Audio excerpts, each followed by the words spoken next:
Entertain a motion to open the meeting. Then move the second over there.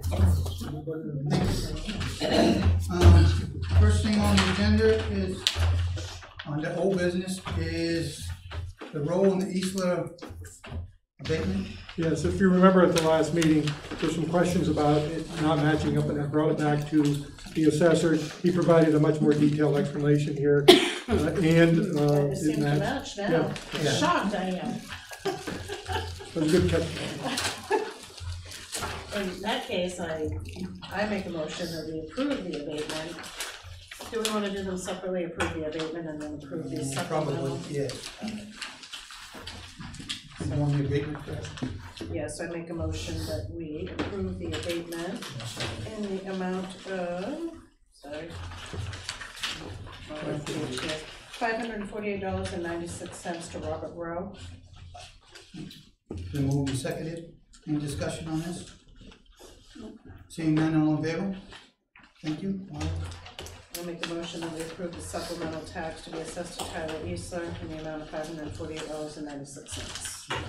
Then move to second. Any discussion? Seeing none, all in favor? Thank you. Next, we're gonna jump right into new business, and I have a trust. Yes, this is the quarterly update from the Bar Harbor Trust Fund on the various trusts that we have and the money we have invested. So they're invited on a quarterly basis to provide us any updates and answer any questions we have. Can't believe it's been another quarter. Turn it right over here. All right, sounds good. Well, what I thought I'd do tonight is just give a brief economic update, kind of where we see things in the economy right now, and then get into the details on the funds. We're trying to get people to like say their name, so if you don't mind just saying it so that we have it for the permanent record before you speak. Oh, sure, absolutely. John Testa, Investment Officer with Bar Harbor Trust Services. So I'll give a brief update about the economy, then get into the specifics of the portfolio. Please feel free to ask any questions along the way. So right now, I'm sure everyone's aware of the volatility that we had in the markets this past week. Last week, the markets declined by about 7%. Really, that was due to two primary reasons. Interest rates increased faster than anticipated by investors, so that spooked investors a little bit. If interest rates do continue to increase faster than anticipated, we'll probably see more volatility short term because of that. The other reason was because of profit taking. Some of the larger sell-off happened in the technology names. Some of the growth names out there had some of the larger pullbacks in the market, and we think that was really due to some profit taking because they've been the better performers over the past year or so. Longer term, we feel that the economy probably has about another year or two to run. The economy is actually performing quite well overall from the numbers that we're looking at and what we see out there. Unemployment is at all-time lows. We're starting to see wage increases in the economy. Businesses overall are doing well. So the economy looks good, but we do think about another year or two before we see some sort of pullback. Kind of the silver lining to that is that the consumer is relatively healthy right now when you look comparing it back to 08 and 09. So because of that, we feel that when we do get a pullback, it's not going to be as bad as the type of 08, 09 pullback in the economy because the consumer is healthier and it doesn't have as much debt and isn't as leveraged. And the consumer does the majority of the spending in the economy. They're roughly 70%. Business is 20%. Government is about 10%. And then exports are about 1% or so. It's really a wash.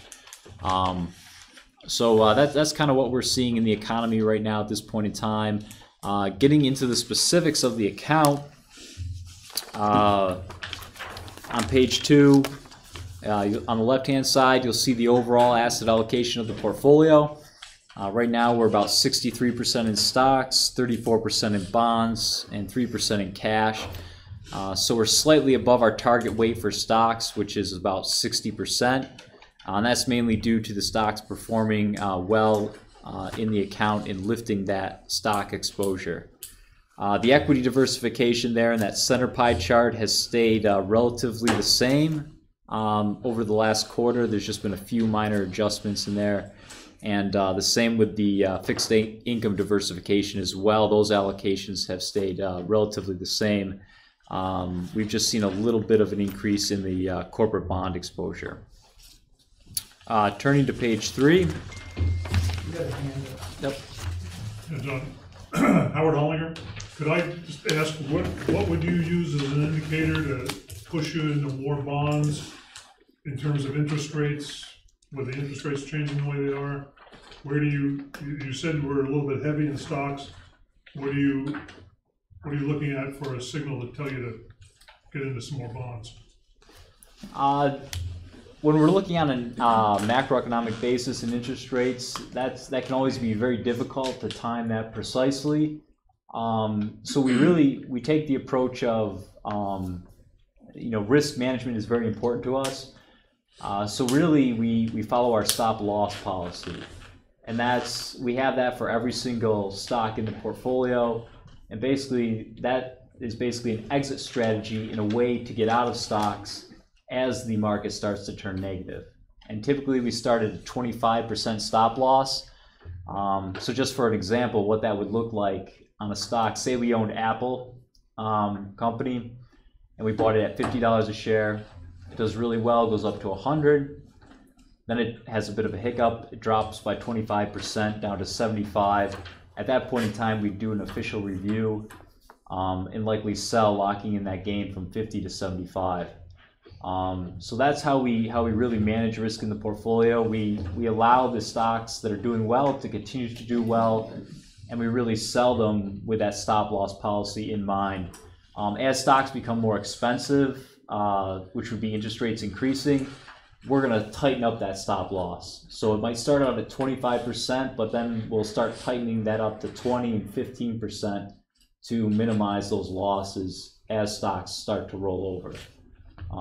So that's kind of the approach that we take with when we think stocks are getting more expensive. So the stock value rather than the Fed rate is kind of what pushes it towards more bonds or less bonds? Correct, exactly. We're going to look at stock valuations, and absolutely we're going to look at interest rates as well too, because that's a primary driver. So we'll look at interest rates, and if interest rates are higher, I would say that if we're adding a new position to the portfolio, we're going to put it at a decreased weight. So for example, if our neutral allocation is 60% stocks, and we add one position to the portfolio at 4% weight, it'd be at a 4% weight at 60%. But new positions we would add at a 4% weight at maybe 55% of the portfolio. So we decrease the weighting of that position for any new positions added to the portfolio. Thank you. Yep, you're welcome. Turning to page 3, this is the equity analysis. You'll see the top 10 holdings there on the right-hand side for the portfolio. On the left-hand side, you'll see how your portfolio is built or constructed compared to the S&P 500 based on the 11 different economic sectors there. This is just showing you that we're going to look different than the market, and we're taking an active approach to investing the portfolio, a hands-on approach, and we're going to invest where we feel there's value in the market. Just a couple other things to touch on with the equity. Every stock that we purchase, we want it to pay a dividend, and not only pay a dividend, but pay a dividend that's increasing, so that the income's increasing year over year from that stock. We feel that's very important to diversify your return between price appreciation and also income from the dividend. And then I touched on the risk management piece of it, the stop loss strategy as well. Turning to page 4, we'll get into the fixed income analysis. On the left-hand side, you'll see the fixed income maturity weighting. This is breaking out your fixed income portfolio or your bonds by different maturity ranges. So you'll see, for example, that you have about $35,000 in bonds that will mature in the next year, and then about $164,000 in bonds that will mature between 1 and 3 years. And all we're trying to depict here is that we're investing in shorter maturity bonds because we feel, again, we're in a rising interest rate environment, and a rising interest rate environment can be challenging for bonds. It puts downward pressure on them. And the way to mitigate some of that is to invest in shorter maturity bonds so that they mature at a faster rate and that we can reinvest those proceeds at the higher yields. So that's an active strategy that we're taking there with the fixed income portfolio. And just to point that out, at the bottom you'll see the average maturity for the bond portfolio is about 2.25 years. The average maturity for the bond index is about 6 or 7 years. So we're being, again, considerably shorter than the index and making an active decision to do that because of the rising interest rate environment. On the right-hand side, you'll see the Treasury and the corporate yields. Treasuries, if you look at the Treasury column, the Treasuries, the one-year Treasury is yielding 2.57%. And then if you go down to the 10-year Treasury, it's yielding 3.06% as of September 30th. So you see that you're only getting 0.5% for going out 9 more years. There's just not a lot of value in investing in longer maturity bonds. So just another reason why we want to stay shorter right now, because we're not getting a lot of value going out longer. If we turn the page, we'll get into the investment performance for the town. With the investment performance, we broke it out into 3 different sections. So you'll see your performance is in bold, and then we put a benchmark below that as a reference point. At the top, you'll see the performance for the total portfolio. That includes the stocks, the bonds, the cash, everything combined together. And then we also broke out the 2 major asset classes, both stocks and bonds, below that. So going back to inception, January of 2007, 9.6 versus 10.2, slightly behind the benchmark, and then the 1-year number really 6.2 versus 8. Really the difference for that 1-year number is that, again, like I was mentioning earlier, growth companies and really tech companies have done quite well over the past year or so. We invest more in a value type of companies, dividend-paying companies, and because growth has really outperformed value by so much over the past couple of years, we think that's likely going to change soon, and value will start outperforming growth coming up in the near term.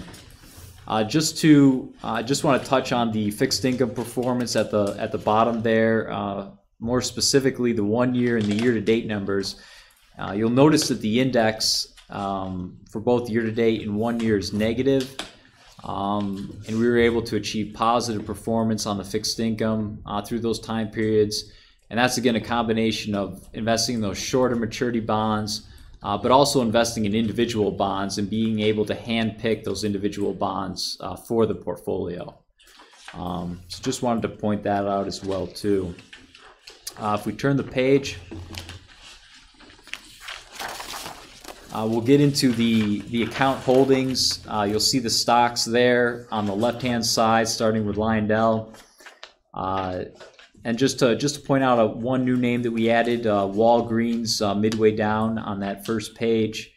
Walgreens, we feel, has a compelling value. It's had a little bit of pressure because the market feels that Amazon can provide some real competition to Walgreens. We do not think that is the case. We still think the majority of people will get their prescription drugs from a physical drugstore instead of ordering them online. Another reason we like Walgreens is that the CEO has a fabulous track record. He owns a good percentage of the stock. He's been doing this for about 30-35 years. and he has a solid track record in this industry.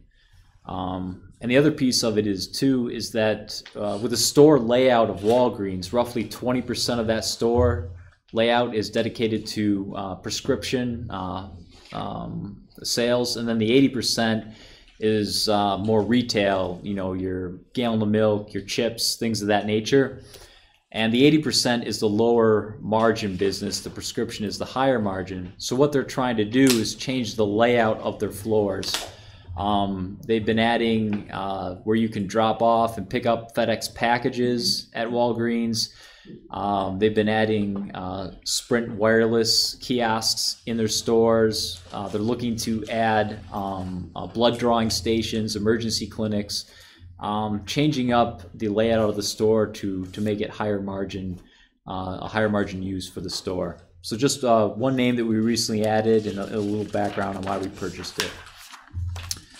Turning the page, you'll see the rest of the stocks there, and then we get into the cash position and then the corporate bonds there, starting with QVC. If we turn to page 3, you'll see the rest of the corporate bonds.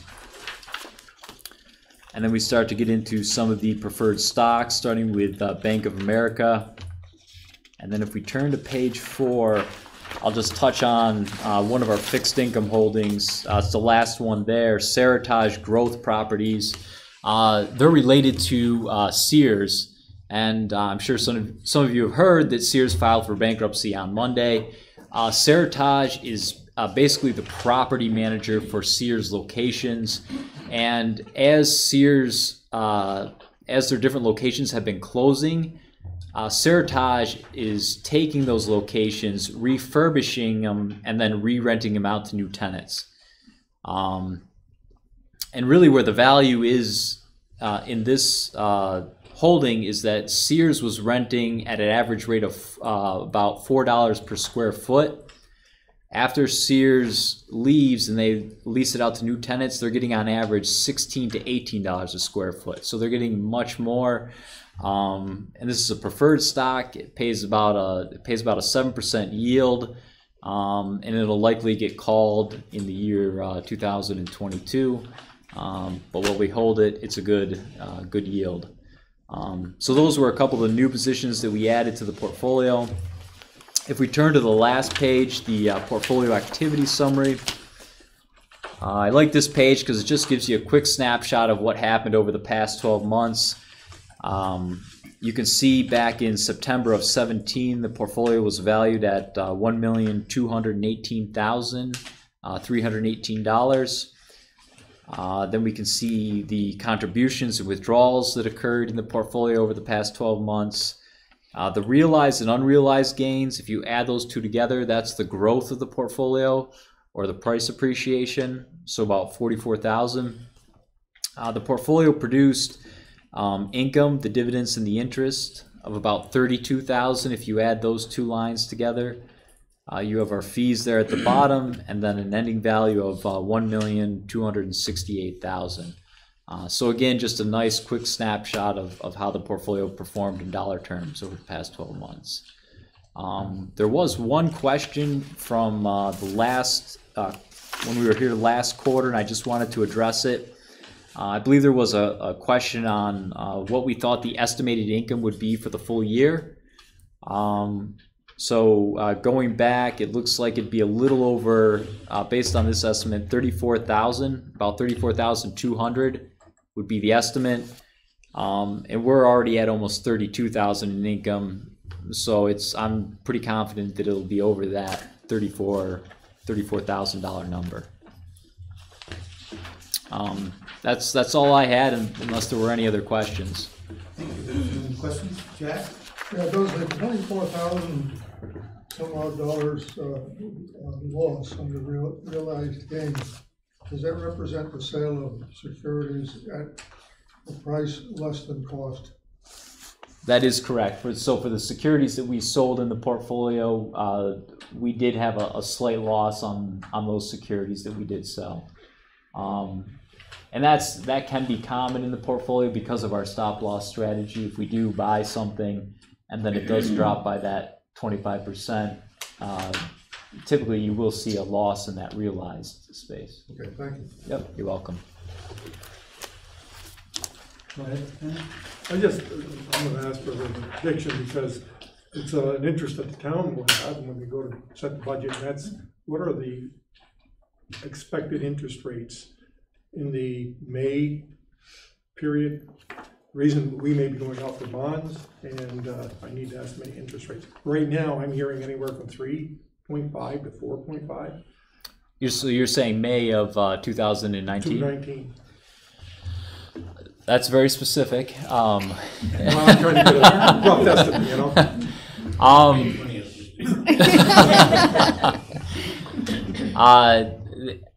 I would say I think we're definitely in a rising interest rate environment, barring any, kind of setback in the economy. I think the Fed says that they're going to raise rates. They plan to raise in December, and then 3 more times next year. So I think it's safe to say that they'll be higher, and then it all depends on kind of your maturity too. Are you looking at a 3-year rate or a 5-year? Or I'm just looking at an estimate. Right now, I'm at 3.5 to 4 is where I'm headed. I thought maybe you might have a little bit more insight, but it's okay. No, I mean, I think they'll definitely be higher, but that's very, very tough to. Well, the Fed, I've been watching the Fed, and they're in that 3.5 to 4, but okay. Thank you. Yep. I No, didn't you're mean welcome. to- No. It's smooth. Now you can say it's his fault. No, I can't say it's anyone's fault. We just going to do our estimate. It Yeah, will be what it you're welcome. is. Anybody else got any questions for him? Thank you. Seeing none, thank you very much for coming and enlightening us again. Thank you. Thanks, have a good night. Thank you. Long drive, right? Yes, Yep, we'll do. Bring it with you next time. you're welcome to stay to the I rest. don't know. I'm running.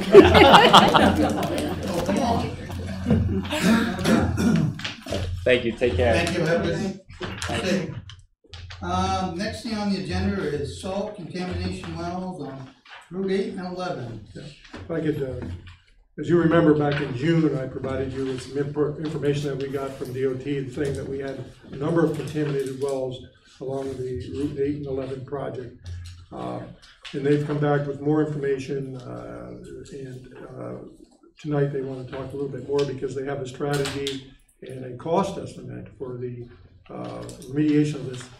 Now, I did also provide a letter of agreement that we had with the DOT that essentially said if it was related to the salt contamination that we experienced from the salt piles on top of the Cemetery Hill, that we would partake in a shared cost for that remediation effort.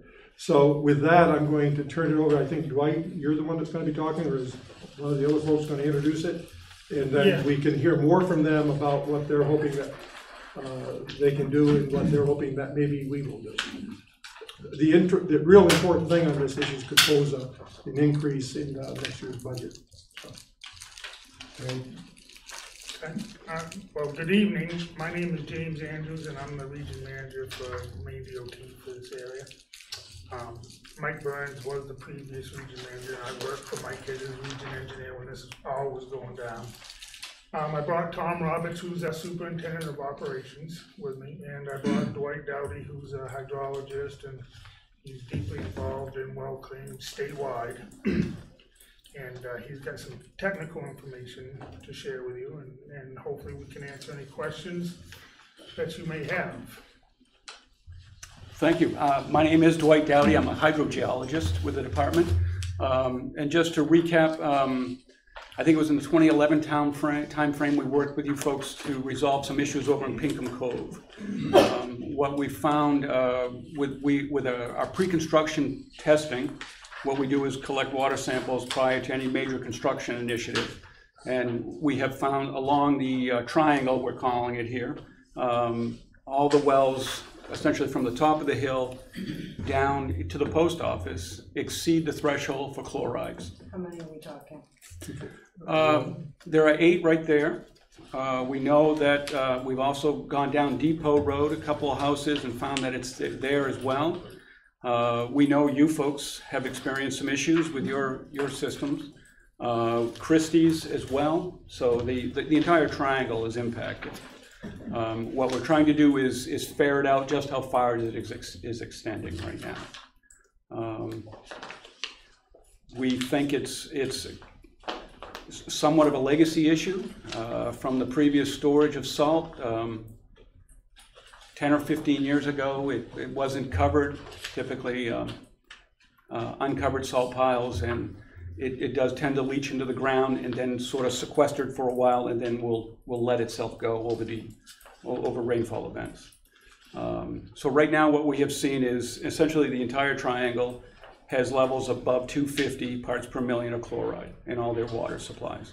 So we are providing bottled water to those that we have initially identified, and we're reaching out to others as well as we find more contaminated wells. Our goal was initially to look at what's called a small community water system. Fortunately, this area is characterized, the geology is very advantageous for large yielding water supplies. Unfortunately, a lot of it's impacted with salt now. And so our maintenance camp is on the fringe of this sand and gravel aquifer. And so one aspect of what we want to investigate is the viability of putting a well up there to service these homes. Initially, when we looked at the first 8, we thought that was a possibility because of it's 12 or less connections for a small community water supply, which is unregulated as a public water supply. It looks that we've exceeded that 12 connections now. And so we are going to continue to move forward with investigating that location to see if we can put a well up there. The problem then becomes more challenging is the municipal administrative operations of a public water supply. So our first step is to see if we've got some options technically to see if we've got the quality and quantity of water that we can use for distribution. I don't have any graphs or Let me ask you a question. In terms of the approach you're taking, the cost that we saw in the information that was provided through, I think, Ransom? Yes. That's just the analysis? Yeah, it's about $130,000 to do the assessment and putting in a preliminary well. When you start looking at the distribution system itself, we're seeing about $300 a foot for excavation. So if you start looking at 3,000 plus feet, you can do the numbers at $300 bucks a foot. It quickly escalates to very expensive. Well, and then there's all the accoutrements that go along with it in terms of valving and all that. Right, right. And is that something that there's an expectation that the town would participate in? Yes. Okay, so that's still negotiable in terms of level of participation.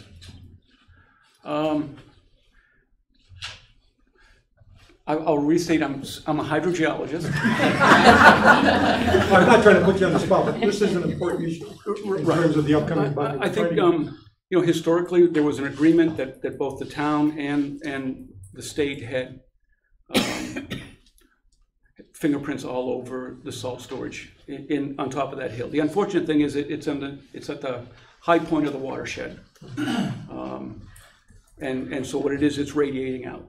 And so as I said earlier, we've worked with you folks to build a new salt storage shed, so we should start seeing some improvements. The wild card is if the contractor is still storing salt in that pit. So there's no salt being stored there. Okay, that's good. That's a good thing. There hasn't been since it was built. Okay. My understanding is that he's got a well that drilled well, there's no salt in his. Really? Yeah. So that's similar to our well. We got a well and we're like, it's a dug. Say 10 chloride. Yeah, it's a dug well and it's 10 parts per million. So we're looking at upwards to 1,100 parts per million in some of these houses and businesses. It isn't. You don't think there's any of it's because of the clear salt that's being dumped on that hill out there? I mean, you can go out there and scrape up shovelfuls of it. Well, and that's part of where I'm coming at is we knew we were approaching this issue, which is why we got a little bit more behind. Like, we really need to do something covered with. We weren't done back then. We were sort of following what the state was doing, and then got smarter and wanted this covered. And it feels like at this point in time, where we're this many years into having this covered, that we shouldn't be now having the fingers go out. But we're also coinciding with the salt priority on the roads, and we are throwing straight salt down, and we're testing these roads. And what are we actually testing?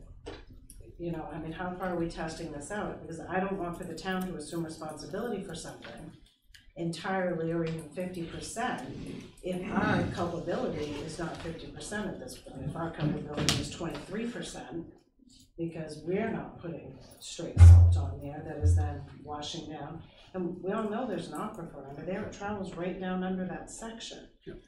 So, you know, I don't want for us to decide as a board, hey, you know that agreement we made all those years ago that made perfect sense before we started the salt priority, that should still be in full effect if we find that there's some other reasons for this astronomical amount of salt in people's wells. Because then I think it's also opening us up to something else, as was reflected by an attorney in here, where essentially what they're doing is opening the door to not just well remediation, but saying, well, you know, there could be some other problems in the houses, and if you're gonna sell the house, which now opens us all up to huge, huge litigation that. Well, there's a variety of questions there. I'll see if I can start. The latter, talking about the fixtures and appliances that may have been impacted by the corrosion associated with the salt, is embedded in state statute that says Maine DOT has to address those issues for each homeowner or business that's affected. With respect to the chloride distribution and the use on the roads, what we're seeing is levels that are typically in the 200 to 300 range, maybe 400, that's from salt-related impacts, and that's typically very seasonal. You'll see that very flashing in the springtime, and then tend to decay in the remaining parts of the year. What if the spring rains and the summer rains are not as plentiful as they have been in years past? Are we seeing that level? There may be some part of that, but just to spring fresh it with the melting of the snows will push that stuff out. When you look, and so what we see, those levels, those typically would indicate salt impacts from a road. When you start seeing levels 6 to 8 to 1100, that's more of a stationary source. That, and I know this is somewhat challenging, but we've seen residual salt issues for 20 plus years. That salt is sequestered in you know, it's not in liquid form, so it may move a little bit and then stay there for a while and then move further down to the water table. And finally, what I will say is, I'll share a secret in the hydrogeology world. Water flows downhill. And if you look at on the triangle here on Route 8 and 11, the vast majority of the houses are on the upslope side of the road. And so that would suggest it's not so much coming from the road, but a source further up the hill. That doesn't give me a lot of comfort. In the sense that, how far, I mean, this is going to continue to move out. Yes. And it's going to impact more homes. Yes. Okay, so this is not an 8-home or a 10-home problem. No. So what you're suggesting, and I'm not saying you're saying this, is perhaps we need to get into a water system that would be able to add more homes on it, and it would be a municipal water supply. Potentially, there's a couple of different options we're looking at, and that is one. The viability of bringing in an existing public water supply, we're several miles away from any mains right now.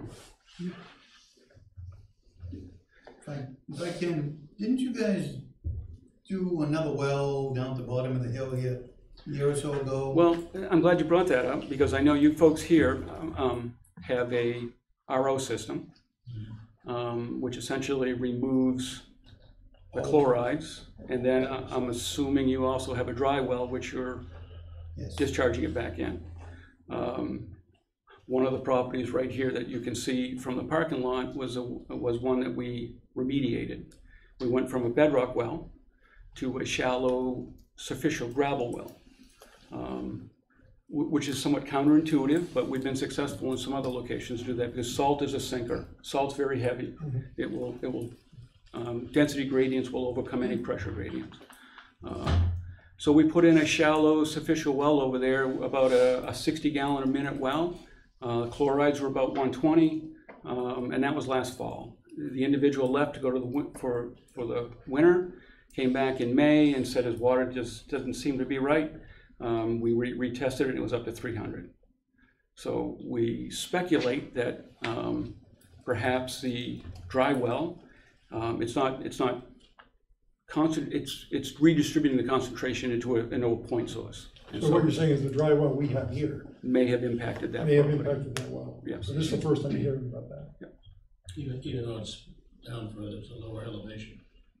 Yeah, it's Well, flowing in that it's direction. Yeah, that's the secret of But this. if- Gosh. No, what I'm saying is that if it's coming from our dry well, where we're discharging. Yep. That's downhill from this well up in the hill, No, it's right over here. but isn't it higher than No. no. Never mind, what I found before. Doesn't the sand filter out that?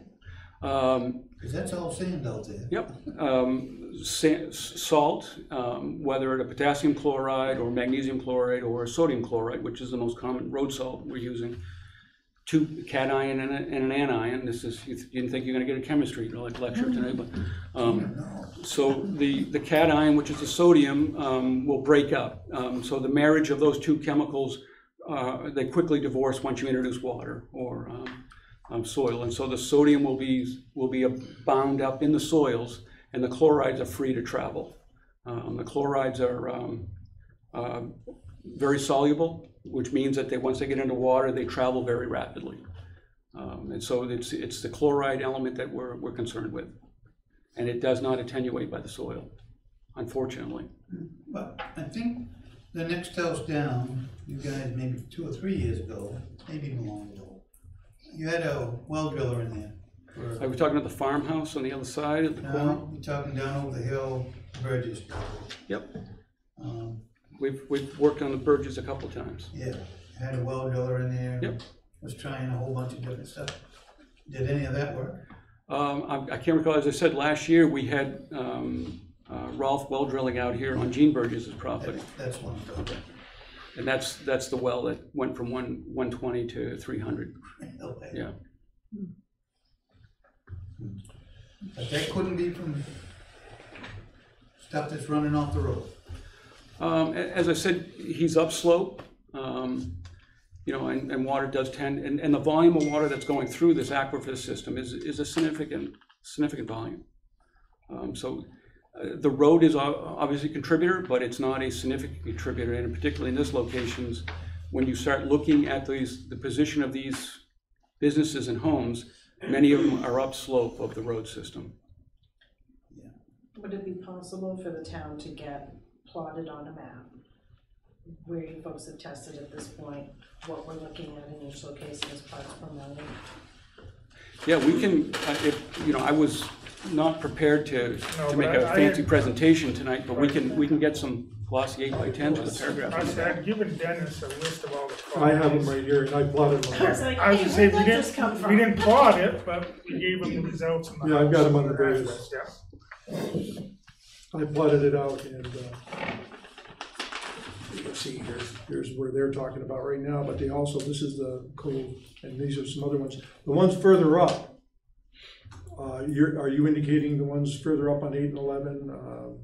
They go as high as, I can't remember the right name of the road. I think it's Pinewood Drive is clean. Everything on Pinewood is fine. Yeah. We We have 3 or 4 That of don't them. make so, sense.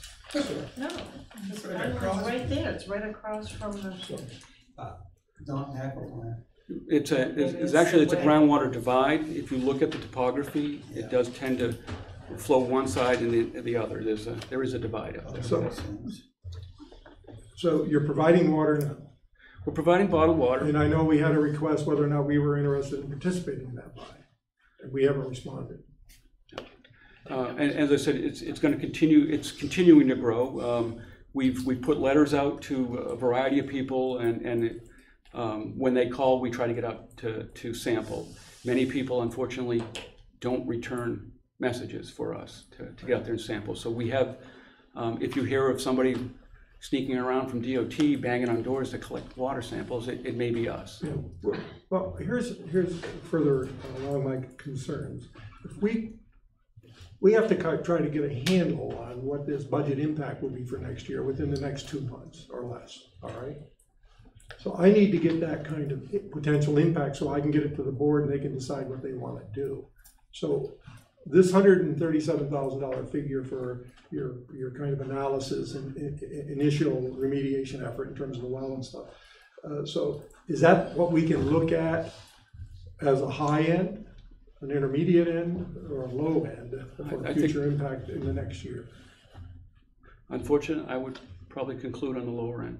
Yeah. So in the next year, you're looking at the potential for the town of Belgrade having to participate, should the board decide to, in whatever way, at some level greater than 137, the split of 137. That's a split, so that'd be, say, 70,000 upwards.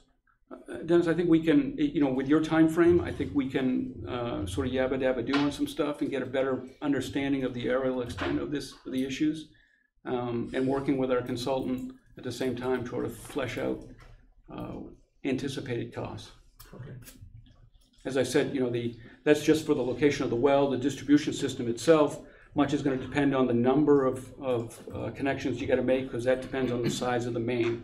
Let me just go one step further. So say we agree, just assume that we agree, and we put in a municipal well system, and it expands, whatever it is. But say initially it's got 20 supplies on it, and there's an operational cost to that. Are we going to participate in the operational cost? Yes. Let him say yes. More often what would happen is we would turn it over to the town of Belgrade. Oh, would it be a gift? It would come with money. DOT would either give you so much a year, or they would give you a lump sum payment of whatever. Okay, that would have to. Because we're not a utility company. I mean, obviously Neither are Belgrade we. isn't, but obviously Belgrade isn't either. We definitely need more information. Yeah, we need more information. This isn't gonna, But that's why, you ask about the money. I think from our standpoint, the 137,000 is for next year. If we would ever do something else for remediation, it'd be the following. So we have to look We at can't it. move that quick. I'm sorry, we just can't. I've heard that about DOT, and Route 8 and 11, but Oh no, but once you get permits, and you're gonna have people obviously interested in, it's. no. So, We're gonna be- well, what you're saying, we can constrain in terms of this issue, somewhere around $70,000 if, in fact, the board agrees to participate in it.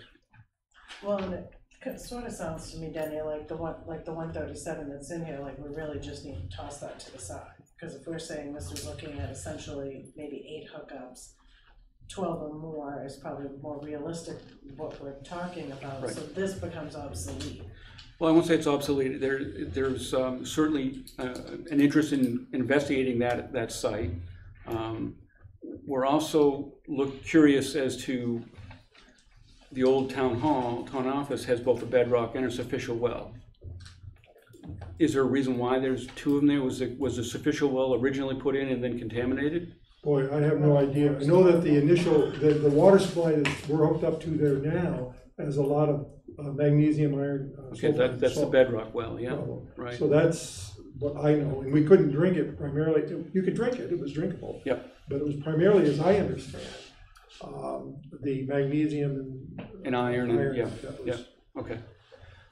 But I can check the Please, that would be numbers. very helpful. I mean, the geology here is something that, it's a large yielding aquifer system, so it's very advantageous to put a well in.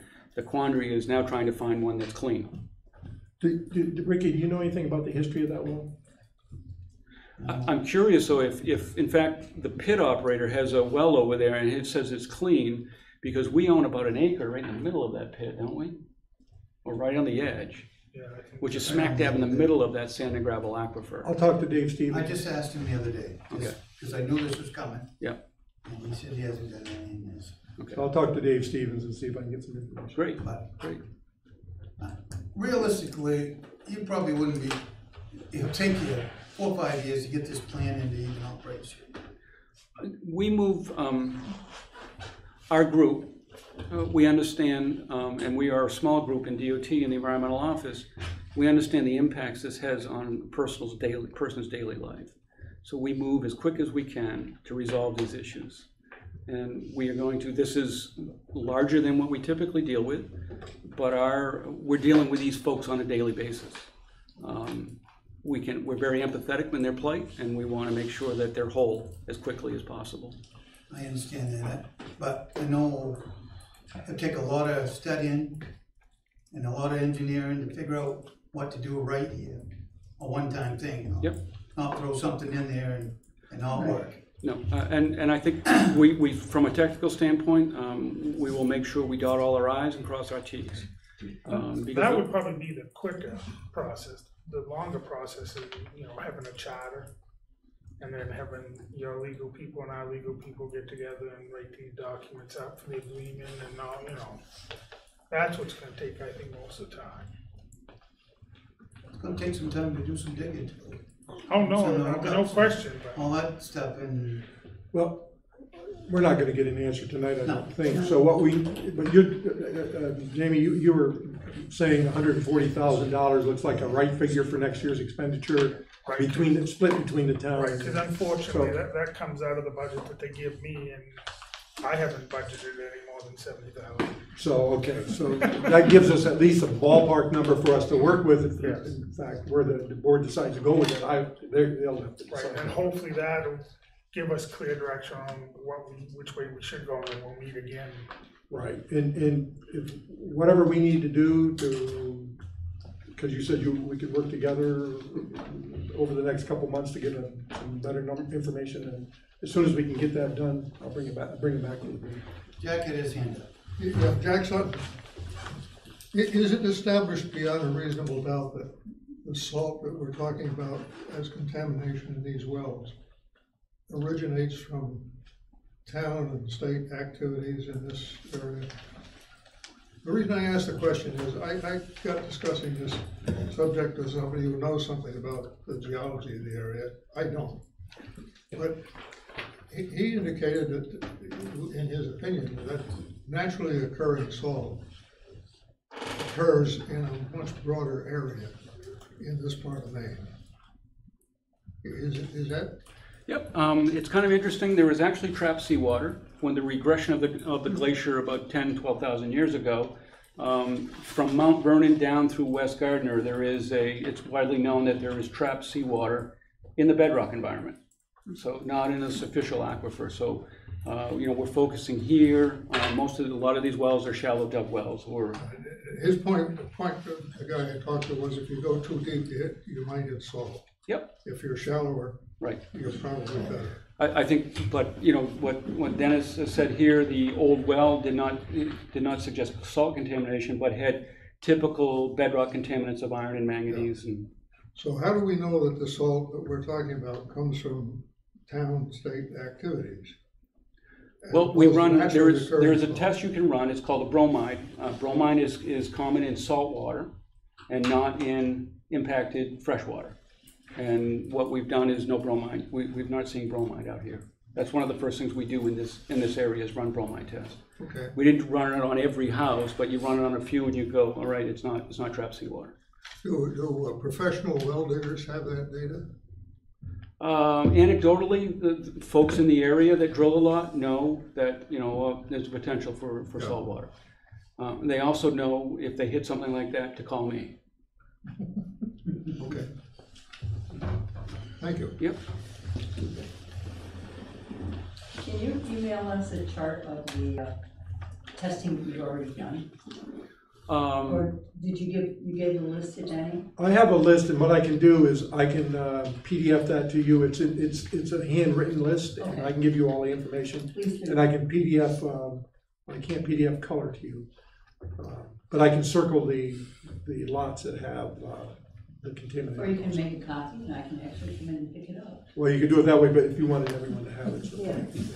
But we can, I'll try to get something, maybe an 11 by 17 of the triangle That would area. be great. That would That save me- shows, Google Earth, and we can at least show where the house is in the levels, the most recent levels. And I have it in 2 different spots, but if you can do that. Yeah. That'd be great. Thank you. Great, thanks a lot. Anybody else got any questions? Well, if you need anything, just let Dennis know. Dennis has all my contact information, phone, email, everything. So that opens the door for money. I know. But we all need money. Sure, go ahead. Hi, Don Fairchild. Just curious, is there any way to chemically analyze this kind of salt that you're getting out of the aquifer against what is placed on the roadway? I wish there was. We would like that signature to be able to say it's not our salt. Okay. Well, you mentioned bromide. I wondered if Yeah, the bromide. salt going on the road comes from a salt water environment. Right. There is bromide, but the bromide is at a 300-to-1 ratio in salt water, and it's not at that ratio in fresh water. So bromide is still present, Yeah. but at a far lower level, because when it evaporates out, it just, Oh, so it's Anybody else got anything you wanna add, or? Just one quick thing. You need to talk about your sweatshirt. Trust me, my Red Sox hat's in the car. I take good care of it. I was on Back at the vacation ranch. yesterday and today, and I came in, and that's what I wouldn't have wanted to use it. I'm not objecting. All right. You got the upper hand right now, bro, so. Nobody's got any more questions. I want to thank you guys for coming. Thank you very much. Now you left a lot on our plate, you really have. Yeah, thanks a lot. well, our Merry Christmas. our plate is overflowing, so. Thank you. Thank you very much, you guys. All right, the next thing on the agenda is Lynn Matson. Yes, just to introduce this there, you have before you a draft warrant article that I think Lynn is going to speak about. And Lynn is, as I said here, is here proposing that warrant article and is wondering or questioning how you would want that presented to the town in the upcoming March meeting. So. Very good. I hope I have better news for you than the last one. Can't be worse. I'm Lynn Matson, representing the Friends of Belgrade Lakes Village. And with me tonight are George and Kathy Atkinson, Carol Johnson, a lady that needs no introduction, and my wife Phyllis. And as Dennis said, we prepared an article, a draft of an article, for giving Belgrade Village Green Park to the town of Belgrade as a gift. And the purpose of the discussion tonight is to kind of give you a status report on the park and tell you how it would be completed, and have a discussion with you about how you would like to take this article to the town. I think we'd like to do it at the Saturday meeting so we can have a discussion, but I know there's an option to take it Friday as a secret ballot as well, so we can talk about that. So let me first give you a status report, just so you know what's going on. First, you all know what we're talking about when we're talking about the park, which is on the triangle across from the diner, the Sunset Grill, right? Everyone knows. I'm going to pass these around. This is a set of pictures that shows some of the construction, and as it sits today, and if you take a look at those and pass it down, that'd be great. The gazebo is very close to being finished. It'll be finished in the next couple of weeks. On the north end of the gazebo, there's now some lattice in the bottom. Those 3 sections of the eight-sided, it's an octagon of the 8-sided structure, will have a railing on it and then benches on the inside, so there's a place for people to sit. The rest of it has steps going down, and it's open facing that seat wall that's being built. So when there's performance or entertainment, that will be generally where people will sit, and the gazebo is open for presentations and to an audience out there. The seat wall, which now looks like cement blocks in a big arc, will be finished by the end of the season. Jay Leland is the mason on that. He's been tied up in another job, but all the foundation, the lower part of that is finished. The cement blocks have been put in and poured with cement. and all the stone is sitting out there to actually face the wall, and the capstone is there to finish it off. So that'll be done by the end of the year. Also, there's a well on the property. We talked about that when we met before. And the plan, that well has been activated to the point there's a line coming off the well and power to it. So we'll put a little pump house back there to enclose a pressure tank. So that will be, as you asked last time, that well will be active and we'll have to drain it in the fall, but it'll be a good well for landscaping. And if you want to continue to have that well as a source of water after the landscaping is established, that will be your call, but it'll be there if you want to do that. I know one of the questions we talked about last time was the ongoing maintenance and cost associated with this park. And let me just tell you what we've done to try to minimize the maintenance and make this park as positive, as strong as possible for the town in terms of reducing maintenance costs. The park and the property itself is being constructed with the idea of an absolute minimum maintenance cost going forward.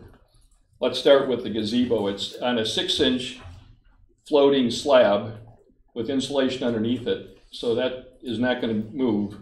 And the pictures will, as you look at the pictures, you'll see that. The gazebo itself, all the lower part is all pressure treated wood underneath the structure itself, and the whole thing is going to be finished with AZEK, which is what I call the plastic wood, so it will never need painting and should be there for many, many years without any maintenance required to it. The shingles on the roof are the longest life shingles we could get. They said they have a lifetime warranty. I'm not sure what that means, but they're at least 30-year shingles. They were the best ones that the Hammonds could give us. The seat wall itself, the stone structure, that foundation is 5 feet in the ground. Jay Leland insisted that it be that deep so that there would be no frost issues lifting that wall. So there's a footing in that's cement. That was probably 2 cement truckloads of cement to make the footing. And then he's got, I don't know how many cement blocks in there to build that foundation up, and all those blocks are filled with cement. So there's an awful lot of cement and cement blocks in the ground to make sure that wall never moves. And then when he builds the wall itself, the top of it, the capstones will be cut to follow the curve of the wall. And they're big stones because Jay said the key is making sure you have minimum number of joints in that stone on top so you don't get water through it and break it up. So he's very aware and very knowledgeable on how to build a wall that'll last a very long time. The landscaping is designed without any beds or anything. It'll just basically be a lawn around the gazebo and the seat wall. And so really it's going to just require cutting the grass, but there'll be nothing else to maintain. There will be a walkway coming from the crosswalk on 27, a curved fashion to the parking lot in the back. And we'll finish that parking lot with, actually the fellows doing the road agreed to put that mix of, when they take it off, you would know what that's called. Brown back. Yeah, back. They're going to give us some of that to put on top of the parking lot, so that'll be as good as we can do in that fashion. The one thing that will not be done this year is the landscaping, because we're going to be too far into it when that wall's finished to do any hydro seeding or any finishing. So if we get this on as an article in March of next year and the town votes to accept this park and it goes to the town, what we'll need is some kind of agreement or contract, whatever you think is appropriate, that we will continue to finish and fund the completion of the park for all the landscaping. We're happy to do that. I'd like to be able to get it done this year, but it's just not going to happen with the way what's going right now. But it's certainly our full intention to make sure that park's 100% finished next year as part of the gift to the town. Again, the article is written with the idea that we'd like to do it at the Saturday meeting and have a discussion, answer any questions. It would go as a gift to the town. Is there any questions or anything we can answer at this point in time? Michael? Who wrote the article? I'm sorry? Who wrote the article? I did. Do you think it should have some more information about what's included on the park and park, such as the gazebo, the sitting wall? We can certainly add that. I just thought, What do you all think? To me, if you just say the park, that's a piece of land, in my mind. I don't know how many other people feel that way. And you're giving, your donation is much more generous than that. Yeah. You're giving us a ready to go, turnkey operation. Right. You know, I think if it's at the Saturday meeting, we can talk about it, it's easy to present it, that, you know, we can have pictures of it, or, you know, hand out pictures. If it's in the Friday and it's gonna be part of the secret ballot, then probably appropriate to say, maybe to delineate, you know, some of the features of the park. Most people, I think, will know at that time. Most people now are aware of what's going on. I think the key will be identify where it is, so they know that this park is the one across from the grill. But it sure can't hurt to put more descriptions in there if you'd like us to do that. I'd like you to do it too, because I think that, there are people that know about it, there are also a lot of people that don't. Sure. So- Okay, we can easily do that, yep. The one thing I don't know, I want to make sure the description, the legal description of the property is correct. And so I don't know, Dennis, have you had a chance to make sure that's correct? No, but we'll work through all that. The other thing that I think Melanie was looking at was the value of the property with the park structures and everything on it. And I'll have to talk to Rob about that.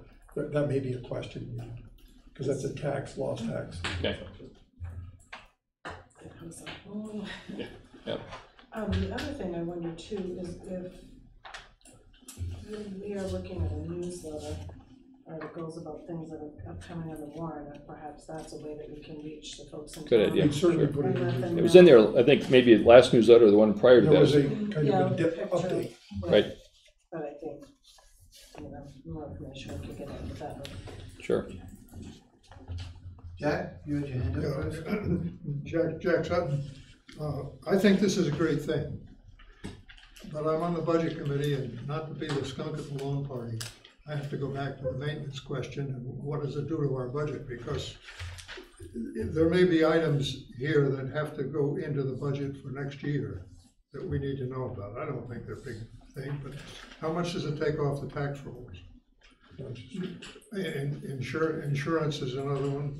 There are going to be public functions here, so available to the public. Does that change our insurance rates at all? What department is this assigned to? Is this going to be the recreation department or whatever? And what impact does that have on their budget for this year and going forward? Those kinds of questions. Sure. We might as well get them answered now, because they're liable to come up at the town meeting, and it's better off to anticipate. Howard? I guess if the Friends of Belgrade Lakes Village feel that this is such a maintenance-free project, why don't the Friends of Belgrade Village keep it and run it themselves? I wasn't aware of the fact that the town asked for it to be built. Was that? The town did not ask for it to be built. It's being offered as a gift. The reason that I, as an individual, or the Friends don't want it is particularly the liability of it. You know, that the town is much more immune to liability issues than any nonprofit or individual. It's after I don't quite understand that logic. Hang on, wait, finish your. I don't quite understand that logic. You know, when you're saying the town is more immune to. You've got some immunity in terms of any accidents or things that would happen on city property, I'm sure. How is that any different than what a nonprofit would have? Well, the nonprofit would be covered by insurance, which we do have, but I think you've got a legal protection that we would not as a nonprofit. I'm still not clear as to what that legal protection is. Well, I'm not able to give you this, but our liability for accidents and stuff on our property is limited by law. So I'll provide that information to you when I pull it together. Well, again, you know, as a member of the budget committee, I'm just looking at this and saying, you know, Jack mentioned some of the things. It's going to be additional lawn mowing, additional maintenance, additional scheduling for people. You know, somebody's going to take care of managing that whole process. That's all going to be impacting. It's not just the deterioration of the physical structure that is the ongoing maintenance for the project. And I guess I still come back to my original question, which is, why in the world don't you folks just run it as a outreach to the community? That's a possibility, but I think it belongs along with the other parks that the city has. I mean, this makes sense to us that it should be a city park. Well, one thing one could say is that it attracts people to the town, it adds more kind of recreational opportunities and all of that, which is important to the town as a whole, I suppose. But it also kind of provides some issues like parking, and I know that's a question that some folks have raised to me. And I know that the Friends are working on parking solutions for the whole community down here. So, I mean, I see all the pros and some of the cons, and I think it's a very generous offer. However, the town ultimately has to decide. And the question here is, how does it proceed? I think is the question that's being asked. The park does have a small parking lot that has, I think, 5 spaces it'll have in it, so that's a plus. I know parking is an issue, so that'll be a small plus to that issue. That was my question. Yeah. I'm real concerned about parking there, and I thought about this. I think we're adding more problems to the Belgrade Lakes area. We don't have parking now, and if you think there's going to be events there, where's the people going to park? That's a real concern to me. The good thing here is there's parking on West Road and on 27 on the shoulders where people park now to go to Sunset Grill or park to go across the street to Hello Good Pie. If that property had become a commercial property in some way and been purchased and used, that parking would go away. You know, that may have been access into who knows what, you know. So at least we're retaining the parking along the roads, and there's going to be additional 5 spaces in a parking lot. And in reality, the parking problem has to be resolved in some manner. I mean, just for the ongoing business in the area. So I really understand the concern. I don't know how it will be handled, but I know that there are people working on that, right. and perhaps the town itself can be part of that solution. I don't know, because the village is an integral part of the town. So it's really something that the board, people, and the community itself will decide, and hopefully we'll see where it goes. Good. But the issue is how to go. Huh? Is the town part of that parking discussion? Well, I think the town has been involved in discussing parking. Yes. We aren't involved in any of the solutions. In fact, I referenced at one point in time what some of the Friends were doing and the potential for perhaps some town involvement in that, but that was just kind of an update. Mm-hmm. There's no ongoing discussion in a serious way. I know there's efforts by the Friends to do fundraising for parking solutions and all of that. Yeah, it's always been part of our total package. Yeah. So I think that's been an ongoing subject as we went through the whole discussion, and I wasn't here during that, but on the upgrade to 27 and the village proper. So. Well, one of the things I wanted to say is adding 5 parking spaces there is not, that's 5 more than are there now. There are other parks that the town of Belgrade owns that don't have any water parking. At Peninsula, Hayden Park, you get 3 if you're lucky, and a little bit of a turnaround. And I also feel like we underutilize the parking that we've created at the Center for All Seasons, and if we anticipate there being a big activity in Belgrade Lakes, that maybe we need to start really investigating parking at the Center for All Seasons and shuttling folks into town to create the usability, make it easier for people, and also, solve the problem. So let's get back to the article. Okay. What we're gonna do with it. We can read this to death, and so you think we ought to add more to the article? Is that? Well, I just think more of a description of what the parks actually do. It's a feeling of the board. I agree with that. So we can redraft it. Yeah, it doesn't have to be major. No. So then the issue is where, in fact, do you folks believe it should be on the warrant? On the floor of the town meeting where discussion can occur and explanations can occur? Or on the referendum process prior to the town meeting the day before and secret ballot? You also can do secret ballot on the floor. Just anyone can ask for a secret ballot on the floor, so you can have the discussion and then have a secret ballot. So the question is, where, I think that what you're really Right. looking for is where on the ballot you want this to lie as a gift to the town. And you get, see if it's a secret ballot, Australian ballot, you can get absentee ballots, can you not, even for the town meeting? We just do a yes or no vote at the town meeting. No, I'm not talking about the, not talking about a secret ballot on the floor. Okay. In other words, in the booth, Yeah, can you get absentee ballots for that? yeah. For a town. It's, yeah, it's Because gonna that's be. always been one of the advantages, somebody couldn't be at the meeting, Be the they can still referendum vote question. on a major You article. That's where all the referendum questions go. You definitely get a lot more people on a referendum. Okay, No so question. that is the first that I've ever heard. What? That you can go to Friday's secret ballot voting and request an absentee ballot so that you can vote on the floor of town meeting. No, not the Okay, floor, that's be in what the I was booth. like, what? Yeah, no, it's in the booth. Okay, You because just I was need- like, just I was like- like, well, if that's the case, why Just should like I? any other election, you can get absentee ballots to vote. Because all of the Right. others, yeah, we follow the absentee ballot. Okay, so I was like, wow, what My happened? recommendation Gone. is to do it as a secret ballot on Friday, just because you get way more people. I think, you know, this is not gonna be just 100 people. You're gonna need more than that, because it affects the whole town. As do all the warrant articles. Yeah, and so all, but you know how most of the people don't do it. I shouldn't say that. There is a hearing prior to that to go over all the things, all of the written items on the ballot. And that would be a good time for you to come and explain what's going on, answer questions then.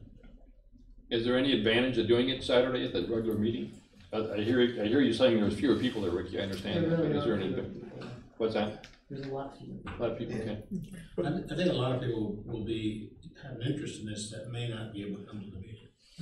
It seems that whatever day we have the town meeting, it's not a No, it's not a good day.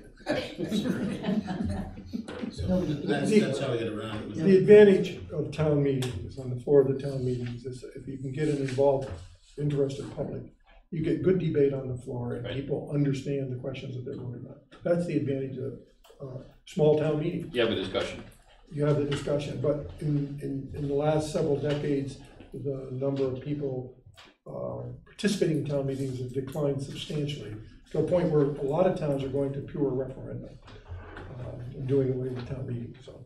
If we get 100 there, we're doing well. Yeah. And you get a lot more on referendum, am I correct? Yeah. How many did we have at the last town meeting, you know? We had about 100 at the town meeting. Yeah, Yeah, but but how the many votes did were we up around 600, I think. Yeah, total. the votes are up. I know right now. Well, if we do the referendum on Friday, I definitely think the description of the article needs to be more complete, so that Absolutely. people understand what. I think it needs to anyway. Now, are we bound by anything with state law that says how much of a description we can put in a warrant article? That's gonna be a secret ballot referendum, because I think in the past we've had. Questions about additional information below the warrant article. Or you put the descriptor in the warrant article, I think it's okay, but we'll check that all out. We'll make sure it's a legal. But what's happened before is, like you said, there's been a little description below what the article said. You're trying to describe what the article says, and that can't be done. Does The article stands alone. Does the value of the gift have to be included in the article? No. Yeah. Similar to What? the value of the gift that was voted on, that the town accepted from the Friends to create the sidewalks and the lighting? That certainly can be part of the information that's given out prior to, or, you know, as a frequently asked questions handout. You could say the assessed value of the property would be, and this, and the income taxes, or not income tax, but the real estate property taxes on that would be. Well, see, and that's why I asked that question of you, is when the Friends of the Library refurbished the building and were giving it to the town as a gift. All of the parameters had to be out there, what the maintenance cost was gonna be, what the value was gonna be. Yeah, I think that's a fair point. Yeah, so I just wanna make sure. The information to be provided. The Friends didn't give the library to the town. You let the town use it for $1. Yeah, but they put all the information out. I think Do they need to? Well. Question, will those cost issues be incorporated in the article for secret ballot, or will they be baked into the general budget in the categories that they typically would be in. In terms of the costs to the town, I think what we may want to do for the first year until whatever happens, is to have a separate article that would provide whatever cost we anticipate would run. Because you don't want to have to then, before the town meeting, have all of these exemption, these different articles. Well, if this passes and this. So I think we should include a separate amount of money in the budget. And if it'd be a vote, if this passes on the referendum question, then this article needs to be passed on the, if it doesn't pass, then don't vote on that. Something like that. So we'll work that through, but that's my sense. How were other parks created in the town? I wasn't here when Neither Park was created. Hayden Park, were they just given to the town? I think what actually happened on Peninsula Park, and Ricky or someone might, Jack, you might know, I think what happened was that property was essentially town, and someone probably brought forth the idea of putting a park there, right? That's as good as I could come up with. I mean, I can't think of that one, because that was all part of the dam. We already owned it.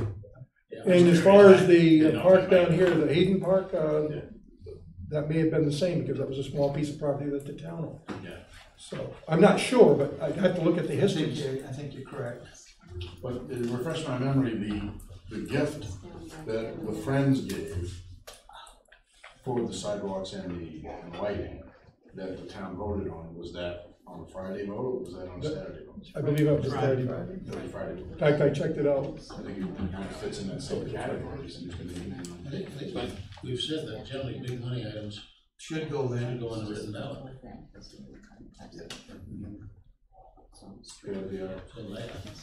We're set, I think. I guess that's the way, I think the majority of Do we the need to board. vote for it, or do we want to pull it back, bring it back, and then vote on it as a? We need to more description in it, and then we'll go on, I think. I think we're just giving them a way to go. Yep. I think. Very much appreciate it. Thank you. Thank you. Yep. Then you bring back the article and we'll. We will. Yeah, I'll work Thank with you. Dennis on it. Yeah. Thank you, guys. You bet. Thank you guys very much. I mean, this is-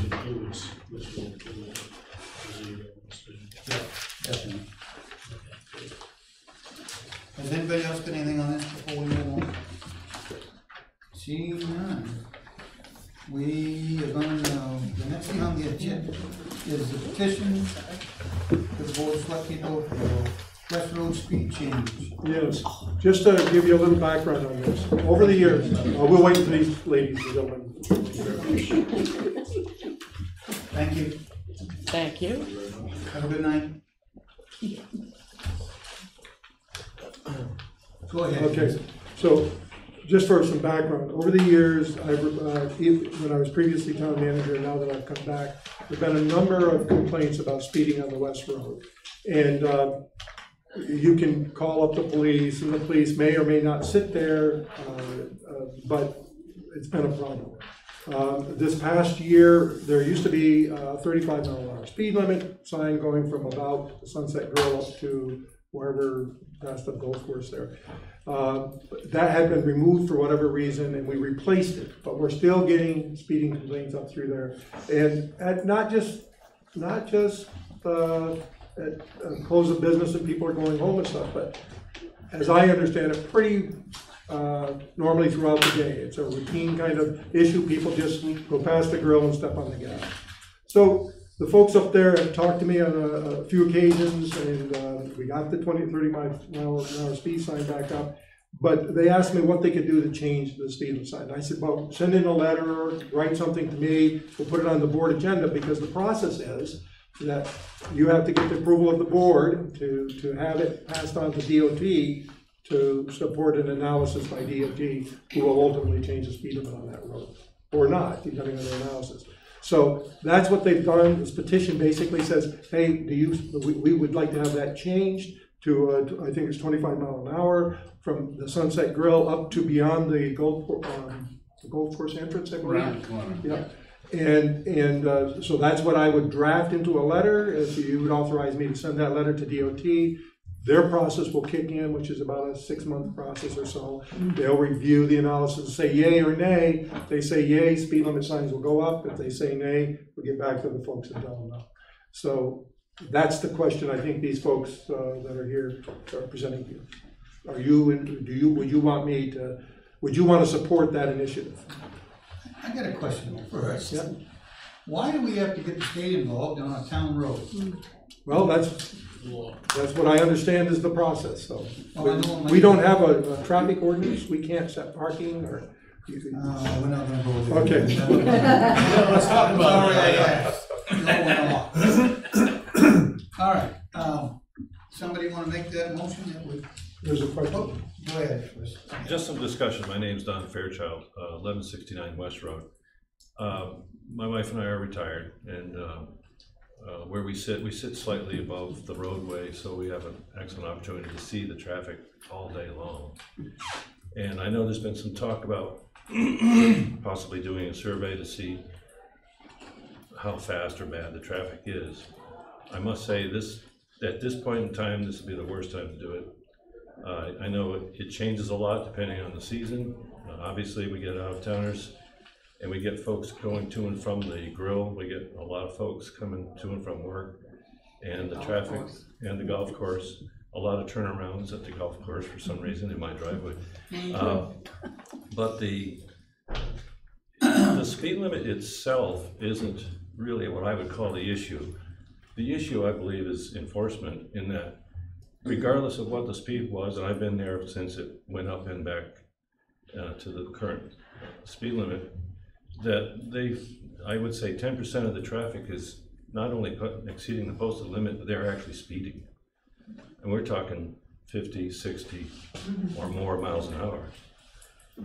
There's also, as it is with all of us, there's arrogance. And my wife and I have had experiences where we darn near got run over because people they just say, the heck with you, and they just zoom right by us very close.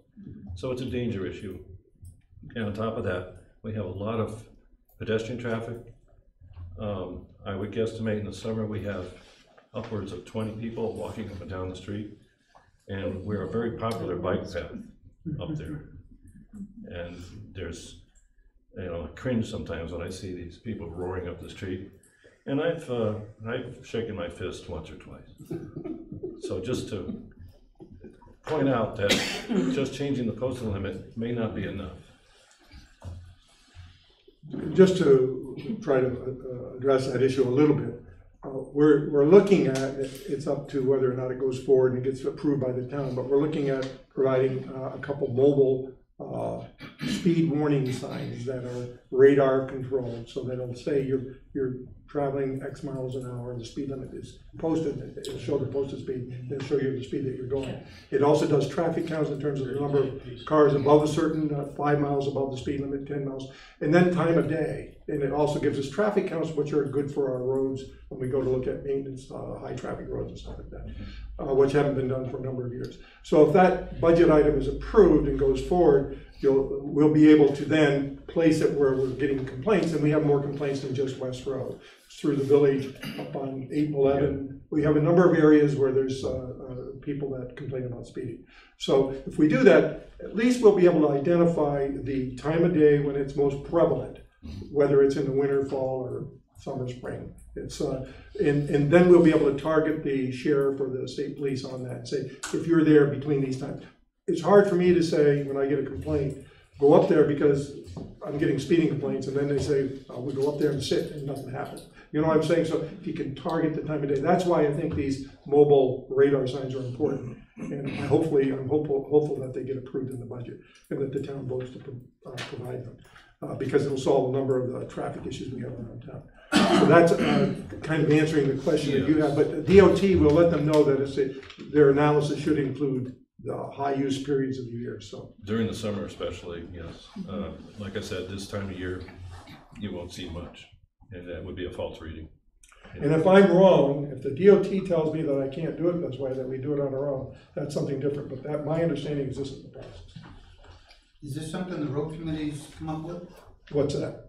Those signs? When we talked about it, and it's part of the, No, I've actually, I thought I've actually, no, I mean, it's been through the budget, it's been through the road committee, and it's been through the We're road all over committee, it's here on the like, budget. you heard about this? I haven't heard. I thought maybe that's one of the things that just That's passed on by. your agenda. I heard that. Well, I don't know. I mean, if I didn't tell you, I'm sorry, but that'll be coming up in the budget discussion because the road committee has got it as a warrant article, so. Go ahead, Jack. Oh, I thought this was done, I'm sorry. Yeah, he's done. While we're on the West Road, and Jack Sutton, full disclosure, I live on the West Road. We live up near the tower. There's a long straightaway from just north of the Dunn Road, up over the hill and down another half mile or so. That's a speedway. And it's the only road I know in town that's posted at 50, town road, that's posted at 50 miles an hour. It's not 45, which is the default Yeah, speed. for 50 there, I'm town like, roads. why is this 50? If there's an article being done for the West Road, I hope it would include getting that speed limit down to 45 at least. If you want, I can put that whole, Just do the whole thing. What I wanted to say is the section that we're talking about, my name is Jane Manson. Thank you. And I live at 1154 West Road. And out of the 15 available lots on people on that street, I got 13 signatures for the petition. Because the other two people I just never got a hold of. So everybody, in one house is vacant. So that's how much everybody wants it.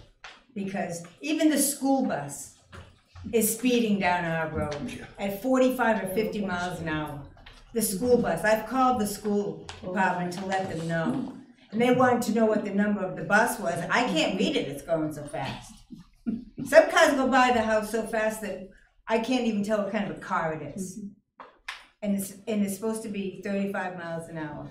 And we're still in the village. We're just up the road from the grill. So we're still in the village, and I think that it's just deplorable. I've only lived here a year, and I can't believe how fast people are going. Hang on. I totally understand what is concerning these people, but I don't understand how changing the speed limit is going to accomplish what they want to have accomplished. Maybe we need to put a speed bump on there or something. I was just gonna say, Howard. I mean, if they're not paying any attention to 35, what makes you think they're gonna pay attention to 25? Put it up as 15, they're still not gonna pay attention to it. Well, that was my point. Exactly. I don't know about a speed bump, but certainly something in the way of signs, or even having the police car sitting in my driveway is fine with me. Me too. In Augusta, on some of the roads, they've got, they're not 5 mile an hour speed bumps, but they're 25 and 30 mile an hour speed bumps. Well, there's 15 mile an hour ones on the side roads now in town Augusta. They're 15 mile an hour speed humps in those. Well, we are fixing the roads so that people can go down them without a big bump and we're at bumps. You know, it was better when it was bumpy. Go ahead. My name's Mike Grove, I live at 11, that's my bride. The purpose of speed limit signs is what we all know it is. I mean, in front of schools, it's 15 miles an hour. In residential walking areas, it's 20. The state law is very clear. And by posting a sign, at least it gives the law enforcement officer a guideline to go by when someone sees there. I mean, yeah, you have to have posted signs for areas. And there's no doubt where Jane and I live and the other residents who happen to be here, there's very high traffic. I mean, people walking their dogs, riding their bikes. Jane and I love walking. I mean, we're both retired. I mean, it's the only way we stay in shape anymore. So, but posting a line, putting a sign up does make a difference. I mean, I go up to North Anson 2 or 3 days a week. And I come, and there was this one stretch at 55 miles an hour. I go around the corner and it suddenly goes to 25. I notice it, maybe other people don't, but I do notice it. So I think signs do make a difference. Yeah, and I think that's the thinking behind this whole mobile radar kind of sign is to provide people a notice and also to give us information so we can better target enforcement, because the sheriff doesn't have all day to sit out there, the state police don't. But if you could say between the hours of 2 and 3 in the morning and 5 and 6 at night, they're going 55 miles an hour through there, then at least they can sit there and target, and people start getting the idea. They get warned and they get the idea.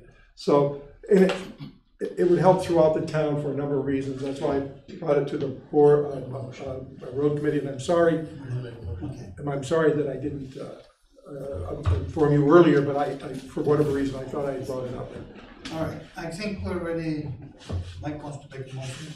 Yeah, I move that the town, the board asked the town manager to write to the state and acknowledge this petition, ask them to change the speed limit from the grill, from the intersection of Route 27 up to, I'm trying to do this without my glasses, Clubhouse Road, and drop that to 25, and additionally ask them to look at the rest of the West Road, specifically where they've changed the speed limit to 50, with the idea of dropping that to 45 again. I'll second. Wow, it's been moved and seconded twice. Is there any more discussion? Well, here's a description of a road where I'm familiar with on the Point Road. At the end of the Point Road, from the Chandler Road to the end, to the Camp Renoy, it's a dead end. There was a lot of people walking there. There's horses, there's bicyclists, you know, similar to what you have.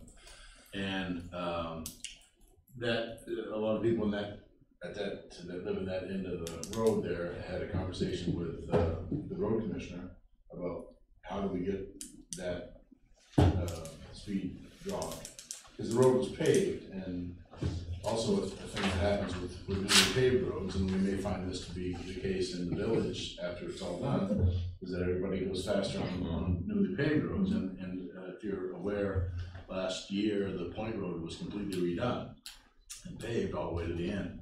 And the Chandler Road, where it intersects from 27 to where it intersects with the Point Road, is 35 miles an hour. But the Point Road, which is quite a similar road, is 45 miles an hour all the way from end to end. And so, and we were told by the road commissioner that, you know, you'll never get the state to agree to drop that to 35, which is what the neighborhood wanted. And so as a sort of a Band-Aid solution, they all got together and purchased pedestrian warning signs, horse warning signs, bicyclist warning signs, with a suggested or a recommended 35-mile-an-hour speed limit sign, which, you know, has perhaps made some difference, you know. So that's, if this doesn't work, which I'm told by the road commissioner, it's a struggle to get the state to agree to change. They've actually have on 135, of course that's a state road. Sure, I mean, it does happen, and if it does, that's the best way to go, I think. But certainly another thing the town could look into is, I just want to suggest, because of what I know of from that road. We've ordered 2 signs for our property. Oh, I see. Do they say slowly blank down? Because that would be what I would put it in. Well, that's what I would like it to say. Sometimes I feel like standing in the middle of the road and say, slow down. Yeah, so I mean, that's just an example of a road I'm familiar with. Thank you. They made added those signs, children playing. Get our own little radar More guys. signs. And maybe that's something the town can do. I just want to throw that out there. Is that a town, the signage, is that a town issue, or is that a DOT? Yeah, the town has to place the signs. I think in this particular case, the town didn't pay for the signs. And the people in that area contributed to those signs. But the town placed the signs and ordered the signs. Okay, this has been moved and seconded. Yes. If there's no more discussion, I entertain a vote. All in favor? Looks like 5. They'll be sending a letter out. Thank you. Thank you. All right, the next thing is, Thank you.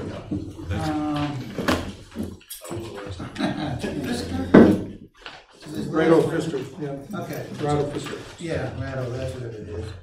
Board of Assessment, and its reappointment. Been moved, and do I hear a second? Second. Moved and seconded. Any discussion? We need 3 members on this Board of Assessment, and we've only got 2, so if you know of anyone that would be on it, the second person, I forget his name right now. But anyhow, his tenure runs out in 2020, so anyhow, we need to look at, it's a fairly non-functional board because there's not a lot of appeals that come in on assessments, but if it were to come in, then we need it. Thank you. So it's been moved and seconded, there's no discussion, I entertain a vote, all in favor? Thank you. Next thing up is, we gotta change the date on the next meeting, because it comes on election day. Right, and I propose to move it to the following, that next Wednesday night. That's in other words, instead of the 6th to the 7th of November.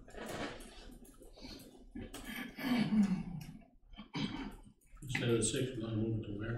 The 7th.